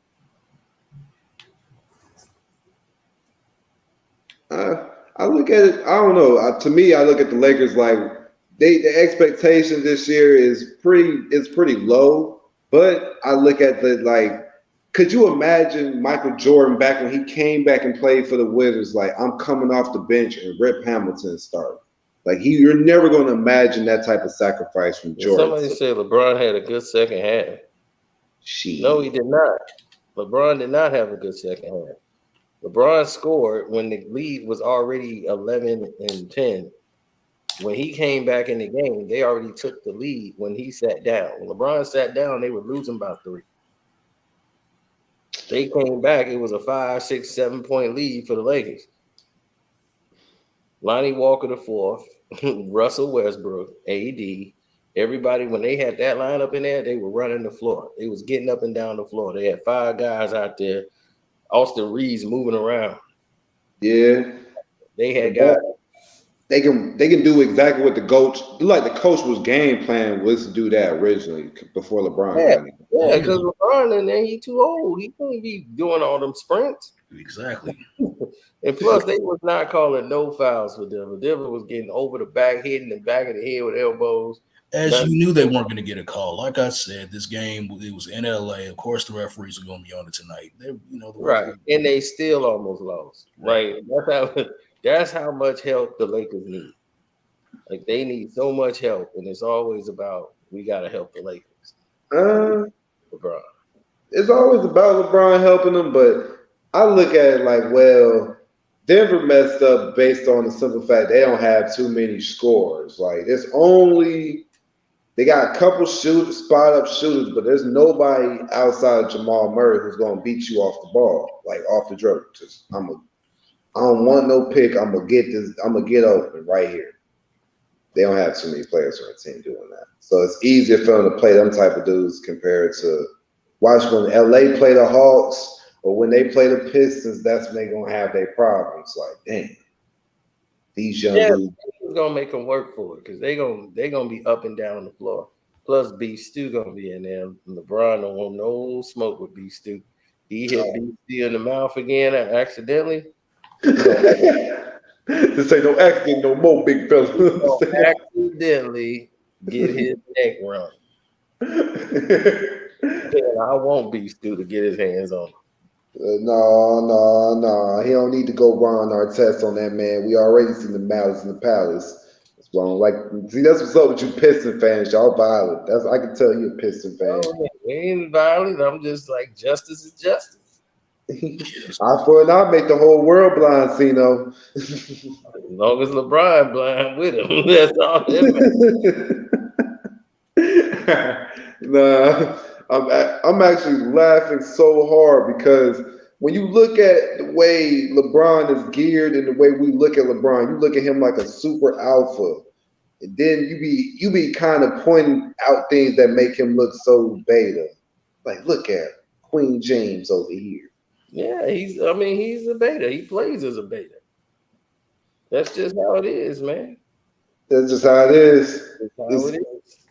You know how many arguments I play your videos for my family, and they actually be like, you hating on him, like, dude, this dude's been doing this for 20 plus years. He gonna not give him no respect for doing that just based on that fact alone. It's a lot of people that did play 20 years. If you just show up every day, you shoot a lot of people that work 20 years at a job. They don't mean that they was good at their job. They just mean they was on the job for 20 years. Plenty of people that work at jobs and they be like, man, you don't do nothing every day. The thing is, doing what in 20 years? I mean, LeBron James in these 20 years has not expanded his game whatsoever. He's gotten over by playing the exact same way that he's always played ever since he got into the NBA. And I mean, so what? Yeah, I don't know. Shaq did it his whole career, so I look at Shaq and LeBron, just always compare them. Like, of course, they play the exact same way. Both players have depended heavily on their athleticism the NBA has allowed them to offensive foul, to travel, to do anything, and this allows them, to stay in the league longer.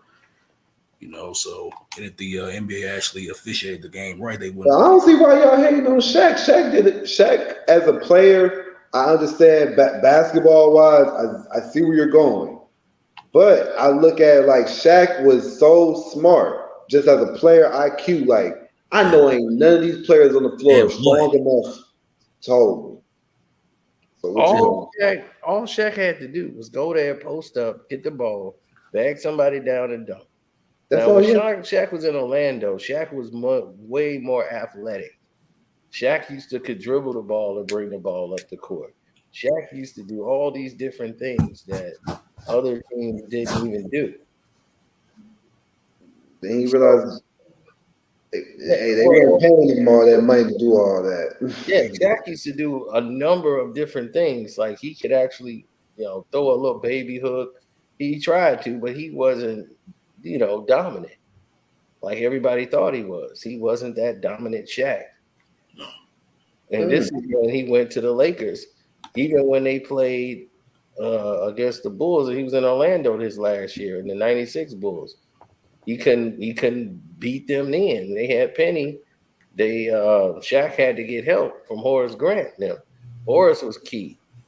And then Shaq could come in and follow up. And they had a run where they could have did it, but Akeem Olajuwon took them to school in the finals. Man, it's because it was because little Steve. I forgot who missed them free throws, them 3 free throws at the end. Nick Anderson missed those 4 free throws, but the thing is that Shaq was overrated. Period. Because when he first came in the league in 1992, David Robinson, Hakeem Olajuwon, Patrick Ewing, Rick Smits. You had centers in the league, and they all had their own moves. None of them played the same. They all were different. So when you had those guys in the league, Shaq wasn't able to get off and do his Shaq moments on them. And that's when they was like, man, you doing that on teams that don't have no centers. Now, Patrick Ewing is the only other person when Pat Nees was bad. He was dunking on Pat and all that. He was dunking on Dunk. He was dunking on Dunk Robinson. I ain't gonna lie. No, he got one dunk off on Robinson. That was it. He wasn't doing that on nobody else. Like Robinson was lighting him up. Like Robinson scored 70-something points in the game. They was tearing Shaq and them up. Like they were doing their thing. So they were supposed to meet in the NBA Finals, and the dream ended that. The dream, because San Antonio was the best team. David Robinson won MVP. They were supposed to play Orlando Magic in the finals, and Hakeem Olajuwon had other ideas. Destroyed David Robinson, and that was the end of that. I ain't gonna lie. I've always said Hakeem Olajuwon was one of the best centers I've ever seen. Just in the fact that he had real footwork. Because if you play soccer, you realize that's all foot coordination. That's what he did. Yeah, he had that. Plus, he was in Ramadan. He was, he's Muslim, so he's not eating food and able to do this. Like he's in full Ramadan while this is going on. That's Ramadan season during the NBA playoffs. But I thought he could eat at nighttime. I thought they couldn't eat during the daytime. Right. That's what I'm saying. He's not eating like how you would eat. He's fasting in the middle of the playoffs. Can you imagine like the type of mental discipline you gotta have during that point in time to do that? That's crazy. You want to take it takes a lot of mental toughness. Damn. So if you look back at your NBA playoffs moments, we think it's one of the biggest ones for you to look back at and be like, that's pretty much my favorite NBA playoffs moment. What would you say? It's a lot of them, but it's definitely when we won the championship, the Pistons. What y'all do so special?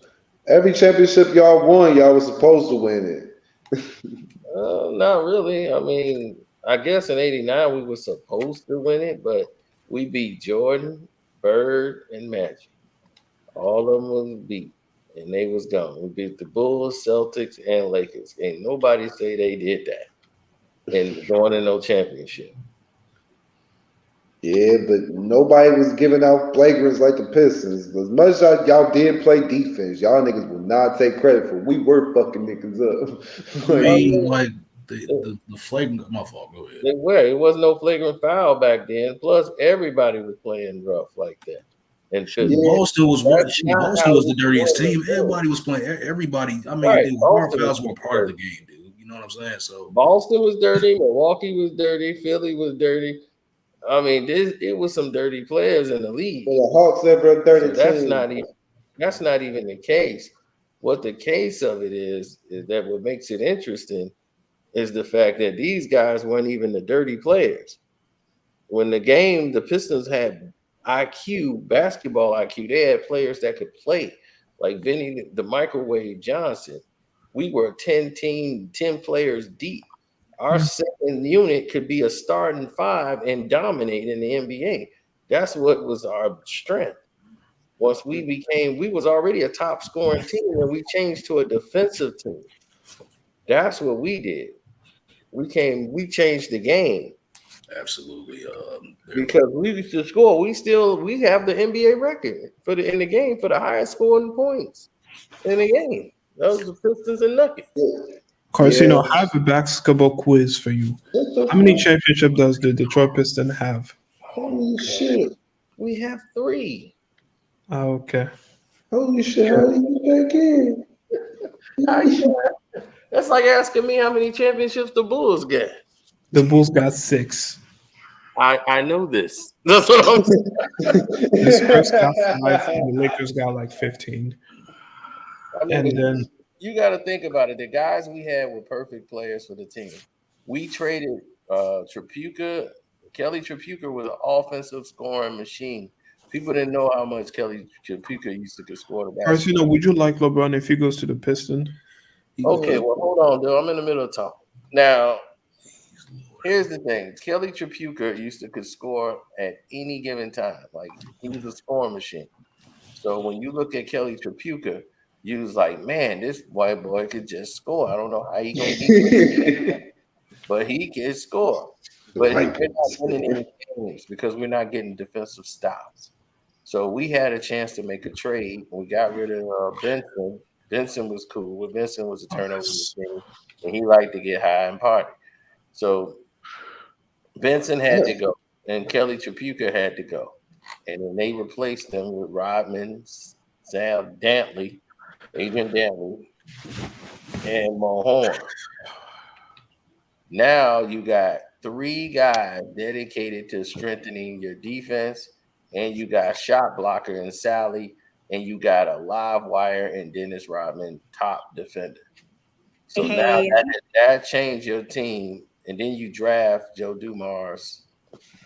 So now your team is rolling. Now you got a guy that could score at the 2-guard position and could defend. So and can also run the point when need be. Yeah, he could run the point. He wasn't a great point, but I said, but when need be, he could at some, right. He was better than Penny at doing that. Yeah. Carcino, what do you think? What would have been your reaction if LeBron went to the Pistons?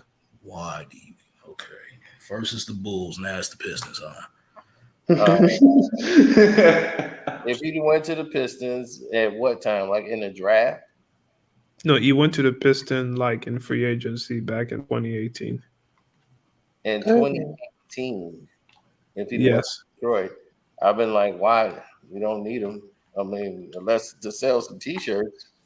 But other than that, I mean, he's not going to win us anything. So. Yeah, it's been a long time since the Pistons never won. It's been like 2004.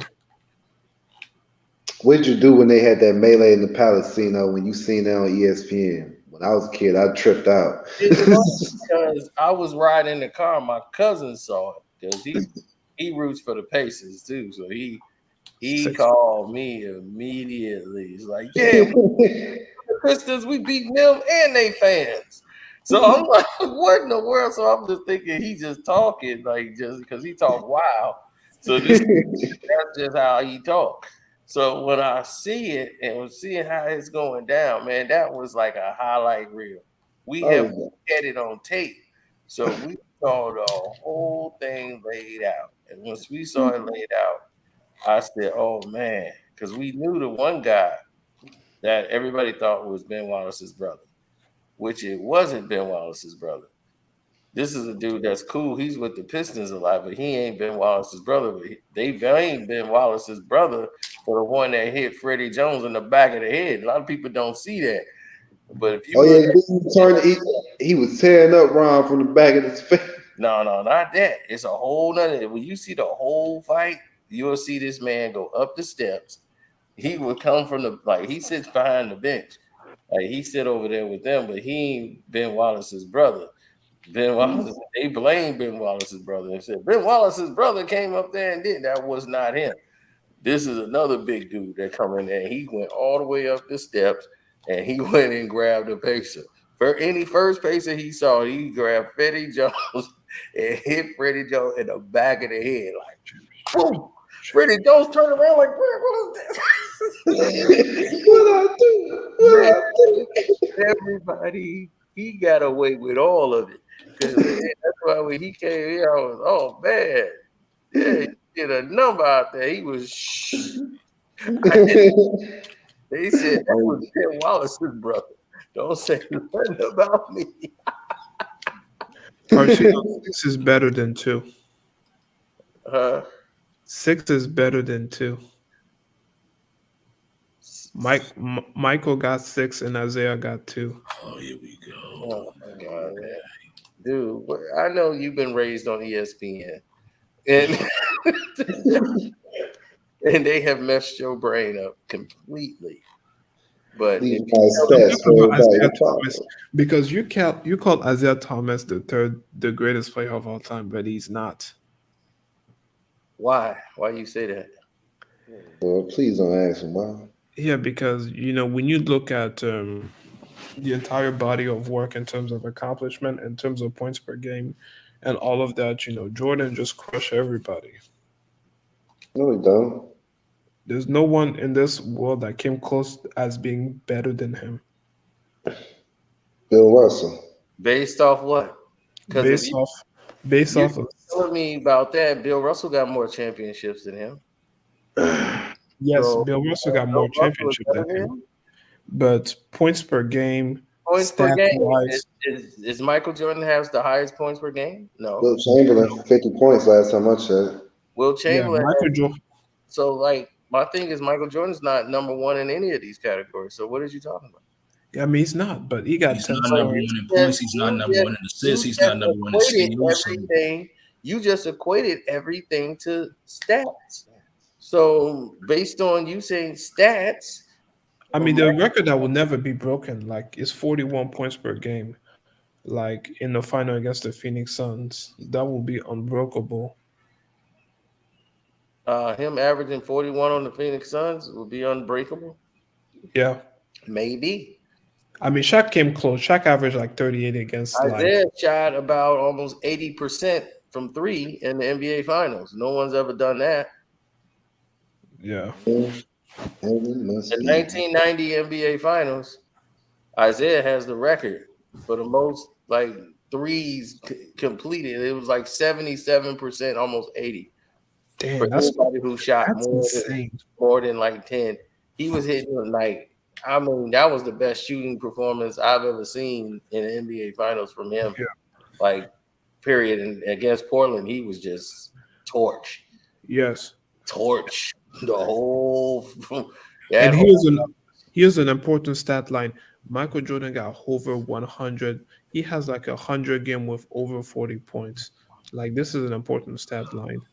Isaiah Thomas owned a lot of finals records, and they just didn't know. I thought Kobe beat that record in the finals. Isaiah had, I think it was 27 in the quarter. I think Kobe did it that year. In the last year he was in the finals against Boston, in Boston, game 6, scored 25, 26. I forgot what that record is. So I thought Kobe had beat it that night. I don't know. I have to check it. Yeah, exactly. I'm Yeah, not but gonna Jordan lie. got 10 scoring titles. Like Isaiah me and has. my Isaiah has. I think. I think Tracy McGrady came close to tying Isaiah with the most I points, trust you. I and believe. in like 14 seconds, he scored like 18 points, and like like what 18 was it like 90 seconds or something like that? It's like real crazy that he yeah, set it yeah, but up against the Knicks. the reason why Jordan said he At never game excelled, five. Carcino, the reason why Jordan said he never excelled at the 3-point line is because it will take part of his game. He's on record saying that, like, if he wanted to be a great 3-point shooter, he could have been. But it takes away part of the game. He was a decent one. I mean, he's like 32 something percent from the 3-point line. He was okay. Mike hit him when he needed to. Like when he needed to hit a big three in a game, he could do it. He did it in Portland in the game he was sick in the flu game. He hit that big three, so he can hit them when he needs to. Yeah. It just back then the 3-point line wasn't like hoiking up 3-pointers back in the day and pulling up shots outside the mid range was not very advised, like by your basketball coach. Unless you were a spot up shooter like Reggie Miller, dribbling and pulling up for three was not cool. Mm-mm. Me, I I think if remember Mike I get pulled out the game for doing stuff like that. Carcino, me, I just think that if Mike, in the hypothetical scenario, if Mike were to come back in his prime with the Charlotte Hornet, they will make the playoff. Do you think so? No. He could lead the Hornet to the playoff if he was in his prime. No. That now you being a hater. Okay, what about 88 Jordan? Michael Jordan in his prime, he would need help. He would need guys that he could play with. Do you think 88 Michael Jordan? Jordan wasn't going to play with no rookies either, because Michael Jordan, to be Michael Jordan, you got to have people that understand what you trying to do. Yeah. But He 88 gonna get Jordan no will lead pushback the. from the guys that's on the Bulls, and if they Okay, do, no Michael problem. gonna punch him in the face. 88 Jordan will lead the Piston, will lead the Hornet to the playoff right now. 88 Jordan, where he was Defensive Player of the Year, League MVP in the same season. No, you're once again going on stats. He's not going to go to the playoffs. He's going to score a bunch of points, and the team will lose. What you think about you and Gil boxing? What you think that your percentage is going to be in that fight? You think you're going to be able to be I active? am not talking about stat. He averaged 35 points per game. You And said he I'm played- not talking about stats, but he averaged 35 points a game. Okay, I'm talking about he played both ends You at a just high said level. that. I'm not talking about Okay, stats. you know what? but Never the man mind. You got averaged me. 35 points a game. What is that? You just told Okay, me never that mind. right after just saying it. Okay, never mind. I take it back. I'm just saying, but he played offense and defense at a high level in that 88 season. Yes, he did individually. And you know what they record was in 88? They were like, 52, yeah. 52, 32 something. 50, 32. My bad. 50, 32. They were 50 and 32 in 88. Yeah, 1988. The Bulls won 50 games. Yeah, they won 50 game. Wow. They that's lost 32 not- game. Michael Jordan improved as a player, and he shot over 50% from the field. In 88. And what happened in 88? Yeah, they lost. Who they lose to? They lost to the Piston, I believe.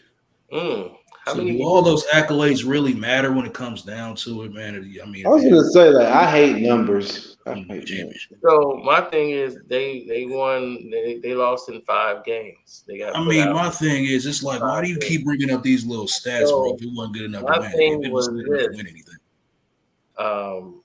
They got put out in like the second round of the playoffs too. They were not a good basketball team. Yeah, they were not a very good basketball team, but they make the playoff. I'm talking about making the playoff. I am not talking about getting to the championship. But you're talking about this year, like Charlotte Hornets tonight, like in playing in this era, right? Yes. Michael Like get them to the playoff. I think he can get them to the Michael playoff. Jordan could score a lot of points, and I don't know. He would not be able to get this team, I believe, to the playoffs. In Playing the East, this style of play, because what Michael Jordan would be able to do, he would be more like a DeRozan type of player. He gets to his spots, he'll hit his shots and do what he do, but Michael Jordan is not going to lead More like a DeRozan. type of player. He gets to his spots, he'll hit his shots. Okay. Somebody got to turn their audio now. Going to more like a DeRozan type of player. He gets to his spots, he'll.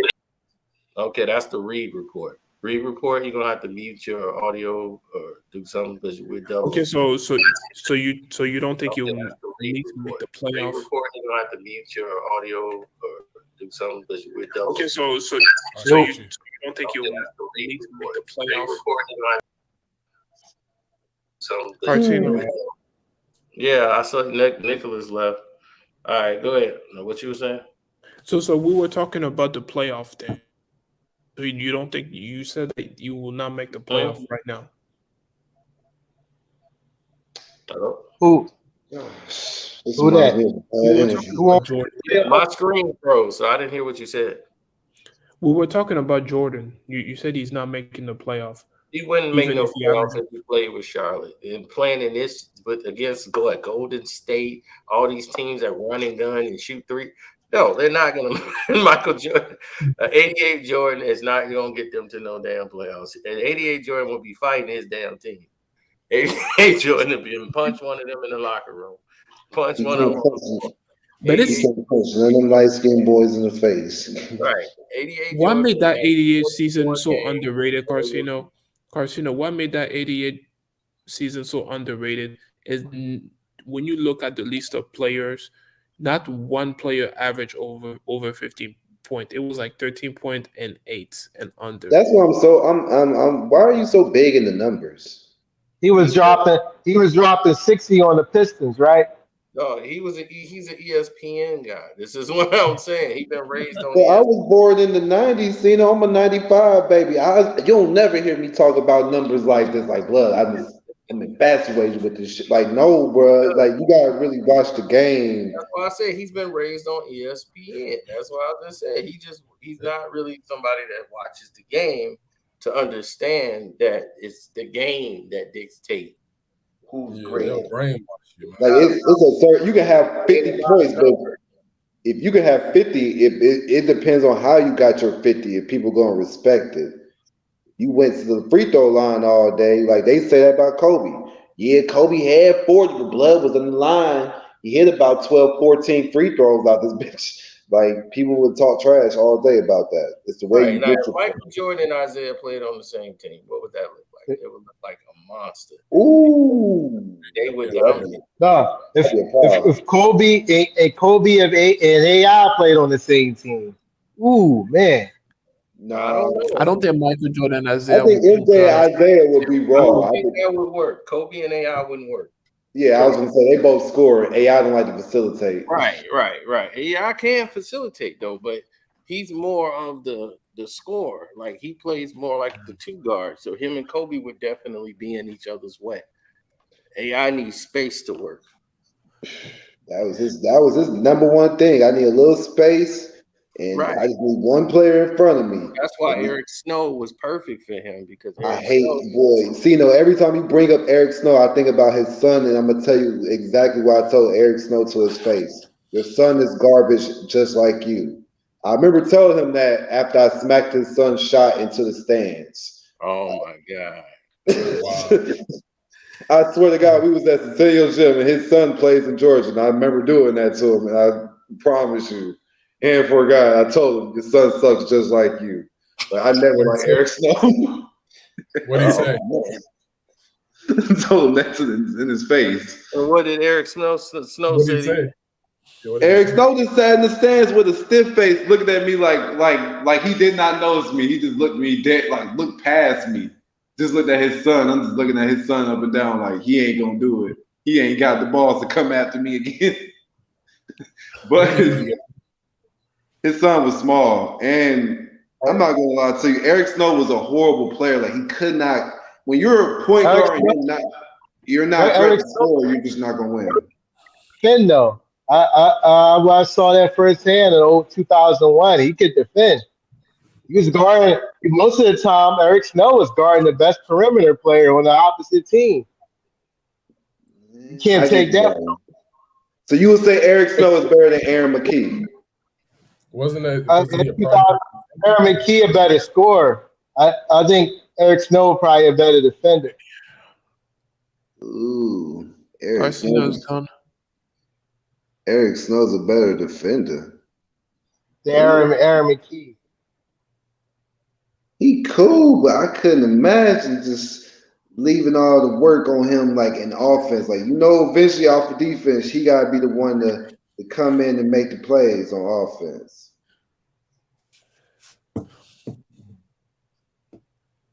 And then I'm like, Eric Snow is just a real. I remember Eric Snow stripped the ball from Tim Hardaway early in that 2001 season. We started 10-0 that year. I'll never forget that. And we played Miami. It was going for the last shot. He stripped the ball from Tim Hardaway. Oh Lord. Yeah. I just remember Eric Snow just being a real. I guess because I met him in real life. So when I met him, he's more stiff. Like he's a real stiff dude. He ain't really much of a talkative person. And at the time, I'm beasting up on the Sun, so that nigga really didn't have nothing nice to say to me. He really didn't say anything the whole game. I saw Eric Snow in person before too. He quiet, dude. Yeah, I said that Rose real quiet. He ain't really show no emotion.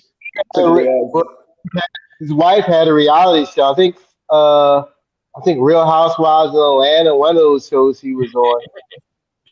His wife do more talking than him. Yeah, I'm telling you. And then I'm like, AI, I'm like, bro, just imagine if he would have had a Tracy McGrady or something on his team. Yeah, he never had a star player. He always gets somebody already washed, like Chris Webber. Chris Webber, when he finally got him like 3 years later, I'm like, it's 3 years too late, buddy. Y'all should have teamed up in 01 together. Niggas would have had a problem with y'all. He needed a two-way player to play with him. AI. Think so? Yeah, because when he and Melo teaming up, it was cool, but that wasn't gonna win, championship. That's why Melo and Billups was the perfect combination that year when they made it to the conference finals against the Lakers. So he needed somebody else who could carry. I thought that Denver team with AI could have worked, but I felt like George Karl probably ain't the coach that's gonna sell it. Yeah. I just feel like because I'm a Laker fan, I remember they played the Lakers in the playoffs, and what was it, 08 when the Lakers swept them, and then the very next year they trade Iverson and they get Billups, and you saw the difference that made Melo. Yeah, I saw that. I remember that year you're talking about too, and I remember George Karl hated Carmelo Anthony. Oh yeah. And you can see, and the AI was no better. Like he's your rookie, like he's like the vet that's supposed to be guiding this rookie. Oh, nigga, yeah, he hate both of y'all. But think about it, George. That team was legendary in my opinion. They had J.R. Smith. They had Kenyon Martin, Marcus Camby. That 09 Nuggets. The only thing was they ran up against the Lakers. It wasn't. Kenyon Martin sucker punched Nene in practice. I remember that. Nene a big ass dude, dog. Nene is big. That season was legendary. I remember when NBA Live was big. If you were a real basketball fan, then I think around that time everybody had NBA Live with Melo on the cover. Nigga, if you had that one, you was cool. I think they started to get away from live. That it was that year Boston won when KG was on the cover of 2K. Oh yeah, once that 2K9 came out, it was over. It was off. 2K9. Everybody was on that one. Yeah. That's what I'm saying. Like the NBA was just changing in front of us, but when you look at scorers like AI, and then you look at niggas like I don't know, you look at Derrick Rose, and you be like, who would you say would be a cooler scorer? Like, who you think is really that nigga? AI, Derrick Rose? Yeah. I love AI. I love him. What about Gil? What about Gil? He was pretty nice too. Gil was cool. I've always said because he wasn't athletic, I wasn't checking for him. So I'm like, bro, you know, in the NBA, when there's a lot of fast and athletic guys, when you're not one of those, you look weird to me. Like Paul Pierce, Gilbert Arenas, they both kind of they can score, nigga, but I'm not looking at their highlight reel that hard. Nigga, I'm not the All-American. I couldn't think about it. Who really wants to see Paul Pierce highlight reel, even to this day? You'd rather watch D Wade shit than Paul his. Pierce, the truth though, man. He was clutch. He was clutch and everything. But the way this man moved and everything, when he hit the court, he just had no swag. You see what he did against LeBron? He lit LeBron ass the fuck up, man. He rocked that boy to sleep. That's what he did. He dropped 40 on. He rocked him. He let LeBron take off his jersey. He did. I remember that year. He made him take off that jersey. He threw it in the Raptors. And then this nigga literally, I said it to myself when he hit the move on LeBron. I'm like, bro, this nigga is literally crossing the ball over in front of this man's face in slow motion and just finna do a little side step back and hit this three. Like, dog, that ain't no highlight a nigga gonna repeat and watch again and again. Like, bro, you really didn't do shit. Like, you really just went off your skills. Cool that look. We love Kobe because this nigga actually looked like he moving out there. Luka Doncic and Paul Pierce are the same players to me. Luka, okay. They're the same players to me. They're like, yeah, y'all cool. I mean, Luka ain't as athletic as Paul Pierce, but Luka ain't. Yeah, they pretty much move the same way with the ball in their hand. Or HD said this. I'm not gonna take his. I'm gonna give him his credit. He told me that. He said that. What was that nigga name? Hedo Turkoglu plays more like Luka than fucking Paul Pierce. Right. And I So said, what y'all you right. Nail and donkey right there. What y'all think about the Lakers? You think they should blow the whole thing up? Trade LeBron, get AD out of there. It's early to say, but it's going nowhere, man. I'll blow it up. I'll blow it up. Trade LeBron ass to Cleveland. Trade him back to Cleveland. Tired of using politics content and somewhere, state or somewhere. They have nothing else left to give. They should just get ping pong balls so they can get that ball Victor. The ball Victor, he the next one, man. He the next Kareem, they say, man. He gonna be the top pick next year, man. Man, that's the same thing they said about OKC with Chef. And see where he at. He on the bench. He gonna be the next six. They say he gonna win multiple rings, all that. He gonna be the next GOAT. You see that bull play, man? He like 7'4", man. Yeah, but you don't be trusting them super tall dudes. Them super tall dudes always get hurt like Yao Ming and shit. It's when you talking about the Lakers. 7'3", 7'4". Yeah, they should blow the whole thing up. Okay, they've done that. They've tried that. You talking about rebuilding? The Lakers don't do that, and that's my problem with them. But the Lakers don't believe in the draft no more. They're not finna draft no more players. They got that lucky. They got that lucky bubble ring. They got that lucky bubble ring, and that's it. They weren't a lucky bubble ring. They were practicing. They were the only team practicing together while everybody else was on lockdown. Wasn't that lucky? Yeah, that was a lucky. I think the Lakers only had one winning season with LeBron. If you really think about it, that was the bubble year. Yeah, they had two. Remember they lost to Phoenix in the first. Oh, the year they got bounced in the first round. Yeah, but Carcino. Yeah. So the reason why I said why 88, I thought 88 Jordan would lead the Hornets to the playoff is because he has been carrying the Bulls to the playoff even when they were bad. What Jordan are we talking about? I'm talking about 80 Jordan. You're forgetting what you're asking the question to. Your question is you're saying that if Jordan was on the Hornets like this year, right? Today. Yes. Yeah. 88 to bring them to this year. Now you're talking about Michael Jordan in 88 playing against the teams and the style and the rules that they were playing at back in 88. So now Yes. you're moving him to this era where they shoot threes and they run and gun and transition. Michael Jordan would average about 40 points a game, and the team will still lose because the guys he have around him would not be able to play with Michael Jordan's style of play. Michael Jordan is not going to give them the ball to shoot a bunch of threes. He's not going to adjust his game to shoot a bunch of threes. There's more transition, and it's easier to score in this NBA.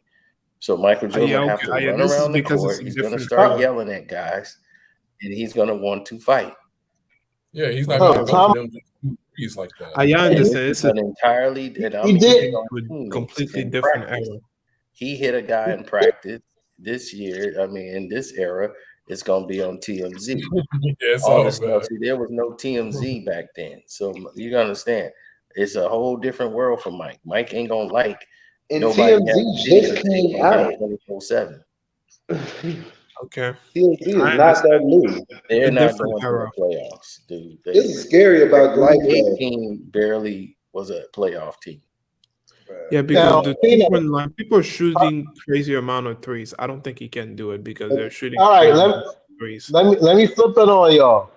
If you put LeBron, prime LeBron, in those Bulls teams, you think they would have made the playoffs?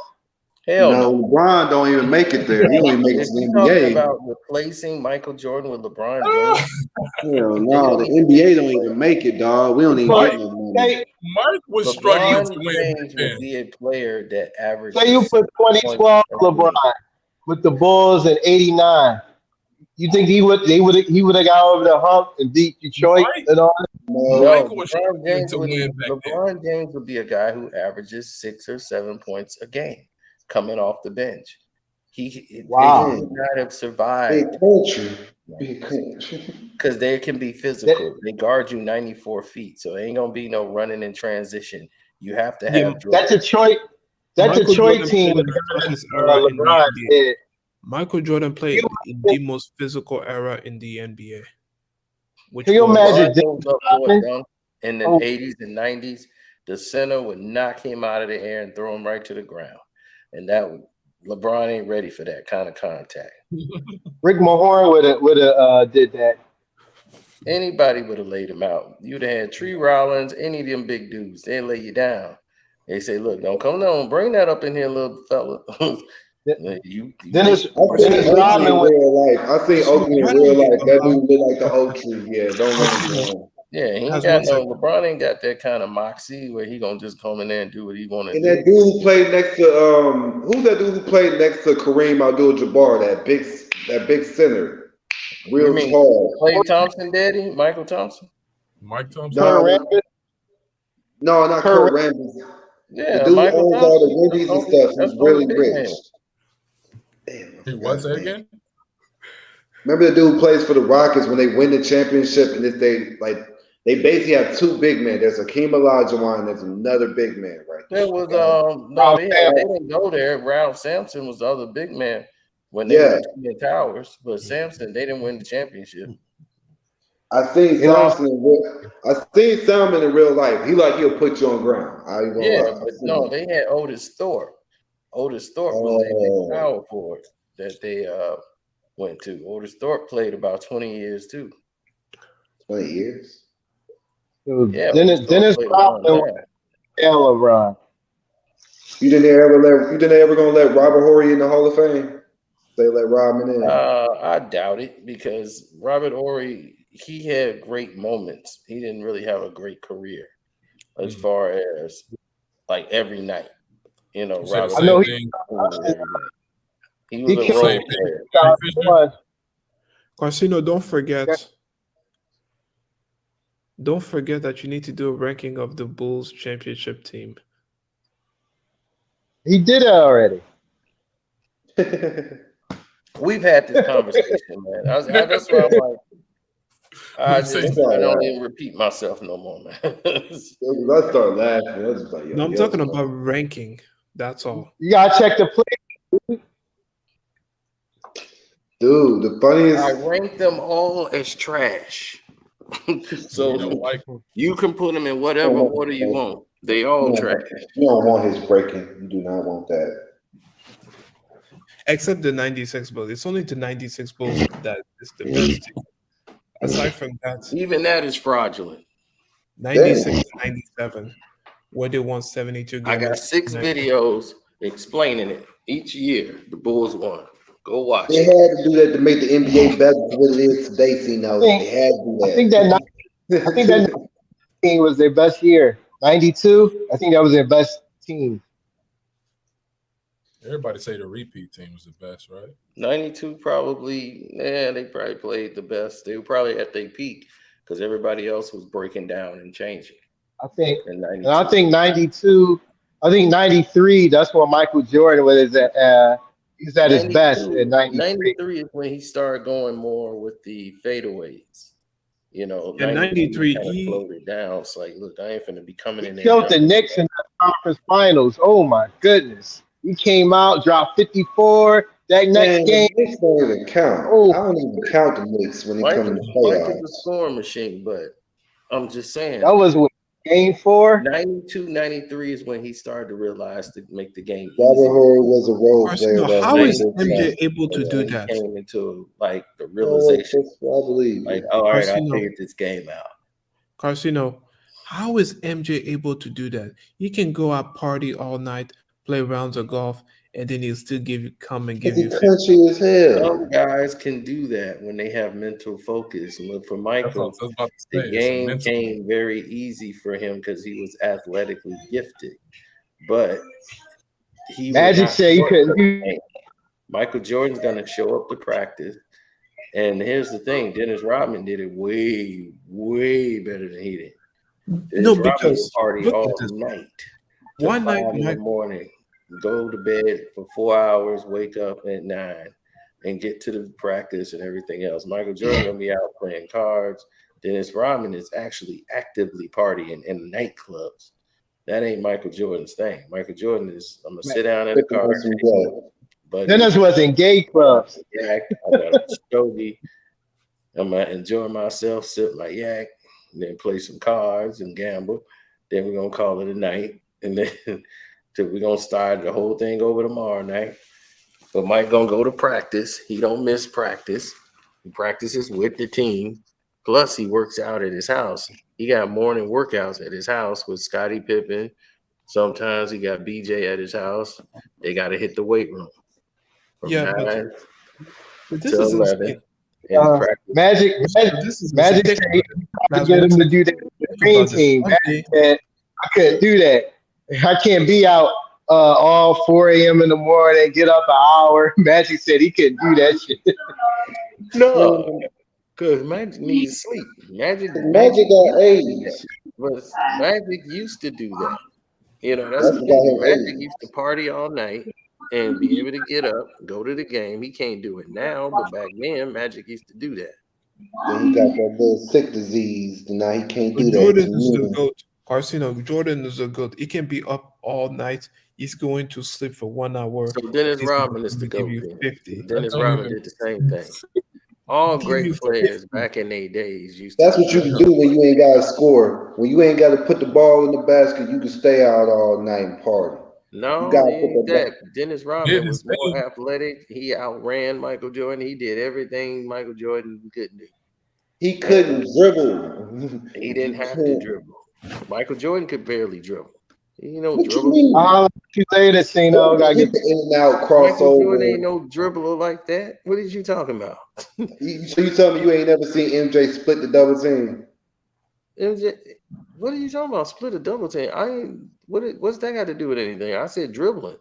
Okay, so if you're dribbling the ball and we come and trap you and you split us, basically throw the ball in between both of us. Yeah. You can't dribble if you can't do that. You can't dribble if you can't perform that. I'm talking about having actual basketball handles. Michael Jordan does not have great basketball handles at all. So you've never seen Jordan hit somebody with the in and out crossover? No, I saw him do the Larry Bird clip that they showed when he do the 1, 2, 3, 4, and then come pull up. But Michael Jordan ain't no cross you over type of guy. Mike ain't that. No, his dribbling is about a C, bro. A C? A Yes, C? his dribbling is a C. But Trust that's me, a anybody who team plays that was never basketball, they born will in the tell you Michael Jordan is a C-level dribbler. He knows. Michael Jordan knows he's not a dribbler like that. Even with creating the separation to get the shot off? Michael creates separation in space by what he does with his legs and his arms. That has nothing to do with dribbling. He's never crossed nobody over. Like, oh, Michael Jordan's like he don't never cross nobody over like no Iverson. You ain't seen Mike do that ever.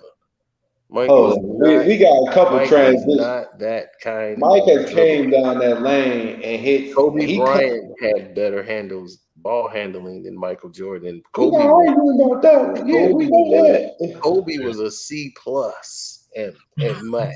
Wow, he's a C plus. Then who's a good dribbler then? Who's a good Kyrie dribbler? Kyrie Irving is what you would call A level. Isaiah Thomas, those are ball dribblers. Chris Paul is a dribbler. Steph Curry got handles. Steph Curry is about a B. And with the handles. Chris Paul was about a B or A. So you didn't think Derrick Rose could dribble? You didn't think that? Who said you should try to do that. Wait a minute. Who said that? I said, so do you think he can? I'm saying. Yeah, he can dribble. But him and Jordan are hitting the same exact crossover. I'm explaining to you that in and out is Derrick Rose's signature crossover. Michael Jordan was known for doing that because he had the big ass hands. He's known Jordan can cross the ball, but that's not that's just a crossover move, but that's not ball handling at all. That's not really what handling the ball is like. I've never seen Michael dribble the ball behind his back in a game and do it. No, Mike didn't have it like that. Mike was decent. He didn't have a good left hand. This is part of the Jordan rules. Drive him left. Make Michael Jordan drive to his left. So he have to bring the ball over to have to shoot and put him in tough situations to make shots. Make it harder on him. But that's why they kept driving him left. Michael Jordan get trapped. You can get help when you drive him left. Consider, can Steph Curry be ever as good as Jordan? And what? He's got 5 championships quicker than Michael Jordan. No, he got 4 championships. But 2 of his championships. He's been to 7 NBA finals. He's been to more. They've already erased the 93 Bulls. They franchise got more than the Bulls. So they got 7 NBA championships now. So they surpassed. No, they don't have. You only got 4 NBA championships. I said the Golden State Warriors as a franchise has already surpassed the Chicago Bulls. So they have 7 as a franchise. The Bulls have 6. So they've already surpassed them and went ahead of the Bulls. The 96 Bulls team won 72 games. They won 73. So now the Golden State Warriors have the records. I know it was a regular season record, but they didn't win the championship that year. They didn't win. The championship is not attached to that record. The record says most wins in a regular season, and that goes to the Golden State Warriors. So they have the record for that. I mean, they would rather have the only thing Steph is missing. Only thing Steph is missing is the fact that he won the championship. That's the only thing that takes away from his greatness. Jordan never lost when he got in that bit. That's and the differences between Steph and Jordan is Jordan was the best player in all the title he won. Steph was only the best player in like one out of 4. Jordan was like the best in all 6. So are you back to the finals MVP again? Yeah, we're back to titles and everything else. I mean, I wasn't a big title runner. I'm looking at Michael Jordan is a better player than Stephen Curry. Yes, I believe he is. Because he's able to affect an entire game and change it. Steph Curry can do it in spurts, but he can't do it night after night after night. When the game's on the line, you go to Steph Curry and he ain't going to close it out. He can't do it every night. Yes. Steph Curry's a better. Do you think he has a bigger influence than Jordan? Like, do you think more players or young kids? More players want to be like Steph. They want to shoot threes. No. More players want to shoot threes. Michael Jordan had more influence. Kids are in still the buying NBA Jordan. than Steph Curry. Kids who've never seen Michael Jordan play are still buying Michael Jordan took the whole NBA, turned it to a $1 million business into a $1 billion business. He took Nike into a $60 billion company. No They shoe were ever nothing, but they were nothing without They were Michael. nice. They were nice. Exactly. Yeah, but Steph Curry revolutionized the game. Everybody just want to But I'm shoot just No, three. looking at it from like a basketball he standpoint. Like if you're revolutionized. growing up and you want to get He on the saved basketball the court, NBA from going completely bankrupt, is what he did, because LeBron James was boring everyone with his style of play. LeBron game is boring to watch. All he does is lay up and dunk the ball. That's really LeBron James' game. So he's really not aesthetically pleasing to watch. Steph Curry brought the excitement. He started doing the shimmy. He started to transcend the game from when he started to take off in 2015. And that was the lightning bolt the NBA needed. And they rode Steph Curry but all the way to the it was bank. crazy, Sino, that you said 2015 when y'all seen it. I'm talking about back in 2013. I literally seen it when they lost against No. the Clippers. 2000. We're not saying we're saying when he became Steph Curry, where the That was the world rise. is seeing it. And now the league is changing because of it. When he won the championship in 2015, after winning the MVP that year, and they won the NBA championship and they beat LeBron, everybody started to change their game. Dame Lillard changed his game so he could start shooting Even threes. LeBron. Everybody started to shoot threes, and it became the new medicine now. Now every team in the NBA plays like the Golden State Warriors, or try to. They all doing the penetration, the guy cutting. But that run and gun basketball has always been the Warriors culture. Like ever since you were young and you saw the TMC Warriors and you see Run them go out TMC. there. Exactly. Yeah. I get what you're saying, but it was more than that. It was more of a. It's not run and gun with Golden State. This only in transition they're really good because their threes is like layups. Well, it used to be. They would hit Clay. Clay don't even dribble. He would just pull, pop, and knock it down. They never seen that kind of shooting before from a two guard possession. Plus, Matt Barnes was hitting threes. So not Matt Barnes, but the other Barnes. Harrison. What if everybody just Harrison comparing Barnes. hitting threes and everything. So they had three guys that was knocking down shots and they were winning games. Like Steph Curry has the record. People don't even know he sat down in like 2015, 2016. They were blowing teams out by 20 at half. Like after the first quarter, the team down 20. He sat out the most fourth quarters in NBA history. He sat out 17 fourth quarters. Do you know what kind of record that is? Like he owns that record. They were beating teams that bad when they won the 73 games. They were blowing teams out. They weren't even close. And I remember when people were mad over they keeping Steph over Monte Ellis. I remember the town was hot Well, of about course, that. they didn't do that. See, here's what you don't know, what you should have known. I think I put it on the Patreon, and you're gonna have to go to the Patreon and check it out. But Steph Curry was traded.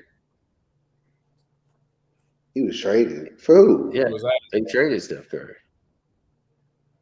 You mean traded to get him or like No, they traded him traded away? Steph Curry. They didn't trade Monte Ellis. They traded Steph Curry. They didn't trade. Steph Curry was drafted to the Warriors. So you saying Steph was They going to go? traded Steph Curry when Monte Ellis got traded. They traded Steph Curry. Y'all didn't know that, did y'all? No, because he didn't ever leave. It's kind of hard to see exactly, that. because he didn't ever leave, but he was traded. You talk about he was traded in draft night. Then why didn't he leave? No. he He was was already in the league. traded in that trade to go to I think it was the Milwaukee Bucks. Yeah. Monte, And yeah, and I think Kwame Brown was involved in that trade as well. So Yeah, because Kwame did play for us. right. So he was involved in that trade also. and Steph was traded. And what happened? Or we got to go see that? No, Yeah, I'll go tell see you. that.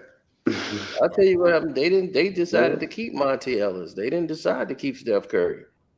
Steph was traded, and he was gone. The only thing that did it was the guy who does the medical report for the Bucks read the paperwork and saw the medical thing for Steph Curry's foot and said, "Nah, we don't want to take a chance on that. I'm not taking this Curry guy. We're going to veto the trade." So they vetoed the trade and sent it back to Golden State. They didn't take Steph Curry because the doctor said, "I don't know, his foot, his ankle, that's going to be an ongoing thing. I don't want to make a trade for this guy." So they sent it back. They sent Steph Curry back. Steph and Giannis. But Steph Curry was traded. And y'all, Wow. he was the one traded. Steph and They didn't Wow, decide to keep Milwaukee, y'all gotta be the stupidest people in the world. Like They would have he's had hurt, Giannis. but we think he's gonna be hurt in the future. They would have had Giannis and Steph Curry. Oh, yes. See, that's why Milwaukee ain't meant. Y'all ain't meant for back-to-back championships. Y'all ain't meant for no dynasty decisions like that. Thank They God. didn't. I mean, man, you can't. I don't know. I don't really can't judge them. But see, at that time, you got to think about it. Where was Steph at that time? He was an injury-prone point guard.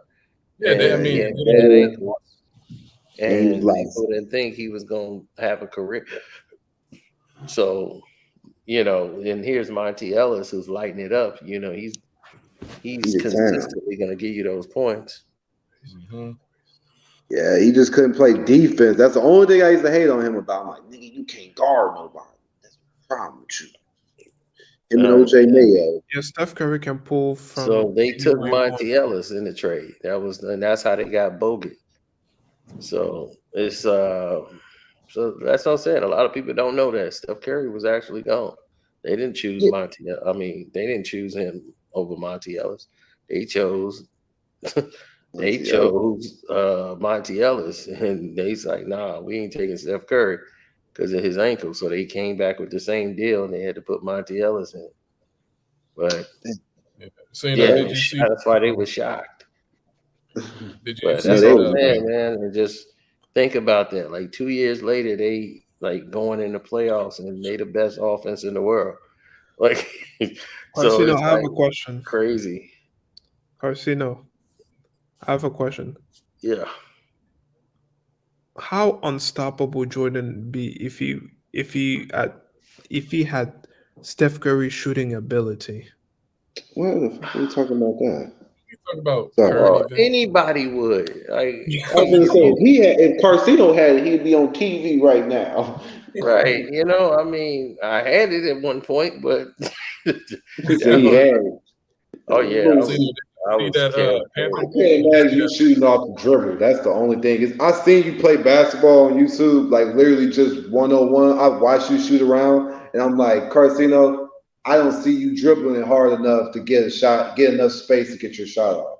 Dude, I play more like my thing is when I had to dribble, I could, and I can get my shot off. That's one thing about me. I can get my shot off. Of course, one day you're going to have a free throw competition with LeBron. No, I wouldn't, because I'll throw the basketball at his face, and then that'd be the whole thing. No, I'm talking about free throw competition. That's exactly what I'm talking about too. And I'm gonna be shooting free throws. I'm gonna take the ball, throw it in LeBron's face, and then punch him in the mouth. So why would you do that, Carcino? Why would I do that? For ruining the league. Did you see that? Yeah, but me, I would just have free throw competition. You versus him, just free throws. Did you see that? Well, I'm definitely gonna win that Panther game today. So how many free throw? Best out of 10. How many are you going to make? The Denver game? No, the Panther. Yeah, we talked about that. What you think about it?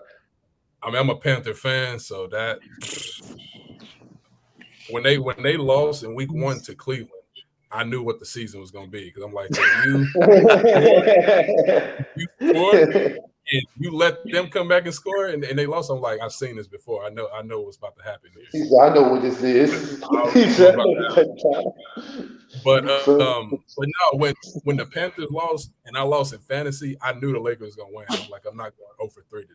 I know the Lakers. He said, God ain't gonna make me lose this many times. I can't take this many L's. God will give me my. I was like, yo, when they lost that game, they did what the Falcons do. I'm like, that's what the Falcons do. Yeah, look like they about to win, and all of a sudden, boo. Yeah. They picked Mariota off to the red zone and then missed. But the Raiders, we lost so bad. I'm sorry, fellas. I had to go to sleep on Sunday. I would have fired, man. He cost me money, man. Carr cost me money. I told him I was gonna believe in him. I said that before the season started. I said, y'all really believe in Derek Carr? For the last 3 years, I told niggas stop believing that little white boy. He ain't got it. We 0 points, 0. We can't get in field goal range. Nah, somebody gotta go. Alvin showed up. Carcino, who do you think will win? Carcino, who do you think will win? The 2017 Warriors versus the 2013 Miami Heat? Oh my God. That's a good question. Who's winning? I don't know. Ask the panel. Let everybody else ask.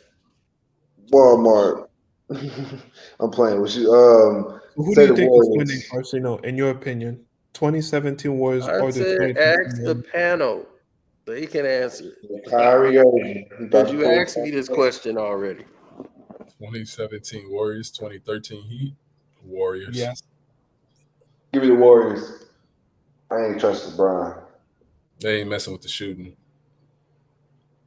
Hey, Cino, what you have to say about Puffy not giving back Mace's Masters right now? He's a fool for that. I mean, to at least let him buy it back. Mace said, "Look, I will buy my Masters back." You know? Yeah. I will buy it back. It's crazy that Mace is like Mace. When I go back and listen to Mace, he's like, then he was like, he only did one album. I was like, did you not remember Welcome Back? Like you was in the video. I know you like that. And then he was in the video, but. And then I look at it like he made Diddy. Like if you really listen to Diddy and Fabulous, they kind of sound alike and they kind of make up who Diddy is. Carcino, do you know that you're the shooter the Lakers are looking for? The 3-point shooter. Oh, I won my bet. How you doing in fantasy football? Whoa. Oh, one. I got a push on this one. Carcino. What? Do you know that you're the shooter that the Lakers are looking for? They're going to sign you, and then you're going to be knocking down threes for LeBron. I'm going to be knocking down threes for LeBron. Why? Yeah, you be working for LeBron, Cino. Yeah, dog.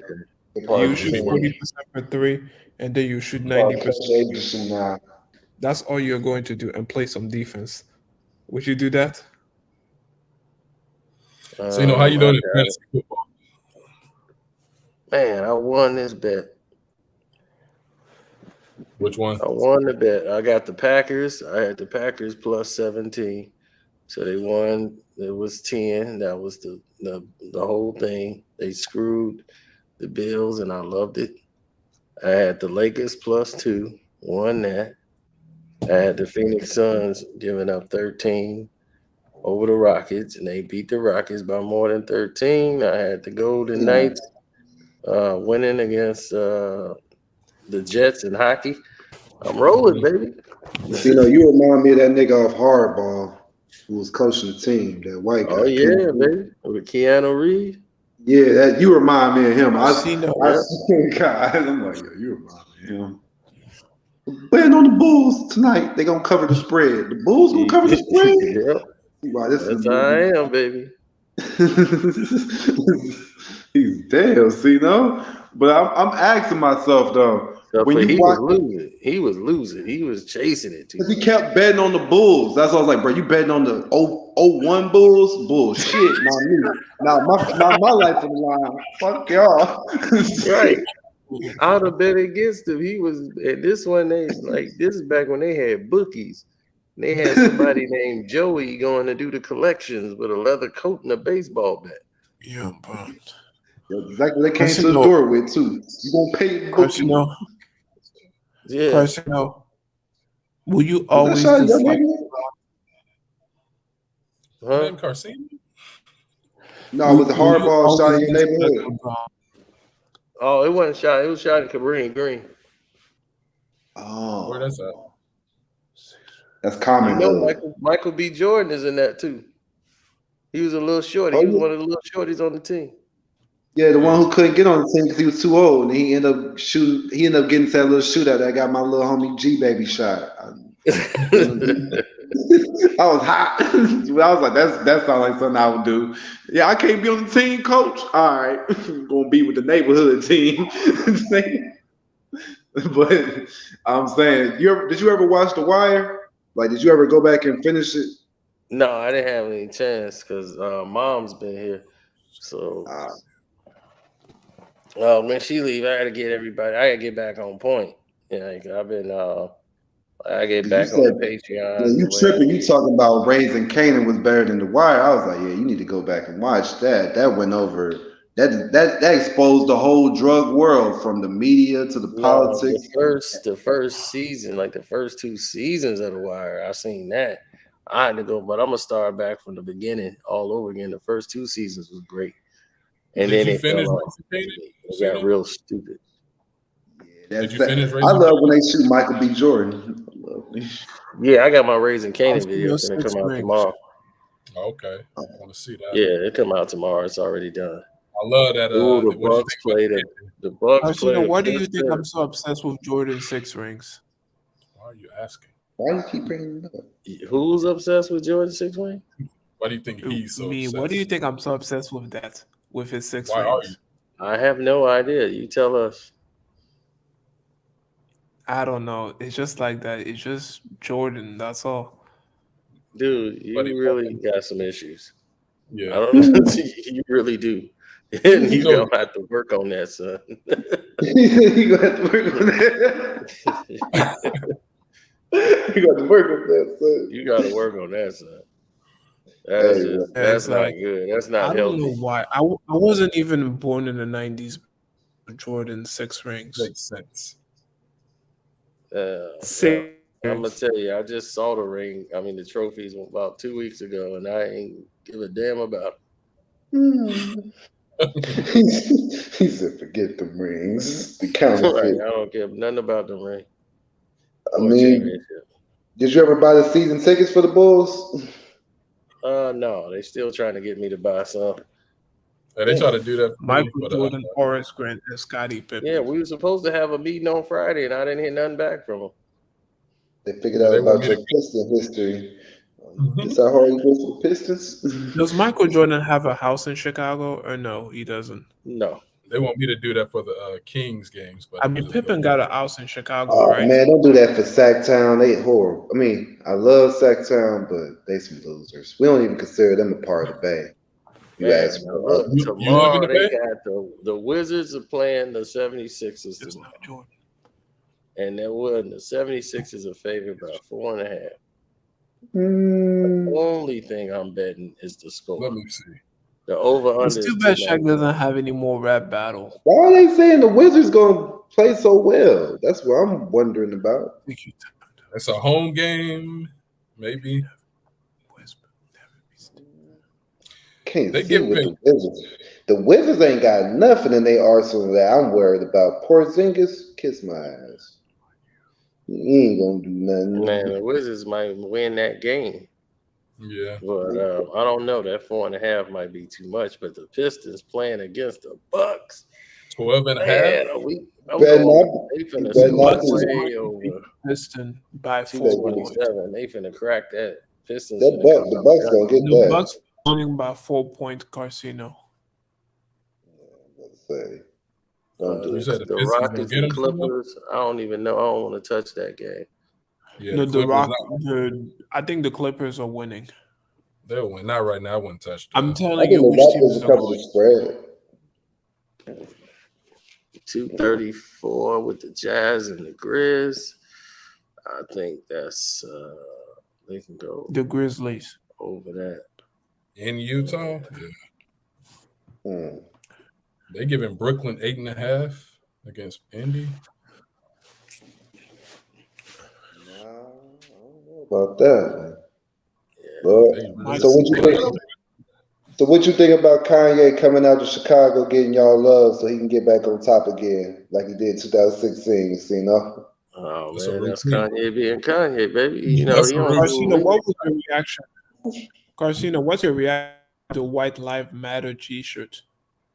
That's Kanye. I have no reaction to it. It's Feel Kanye. that, I've already discussed that, but that's what I'm saying. I don't give no shirt, no power over me. Exactly. Yeah, because huh? that went viral when both of her Right, when I don't give no the shirt White power over Lives me. Matter T-shirt. So I just That looked at went him like viral. I just looked right, at you ain't gonna let Kanye. somebody wear a shirt and I'm gonna be, hey, that shirt, and I'm just, I just don't get no shirt. Don't get.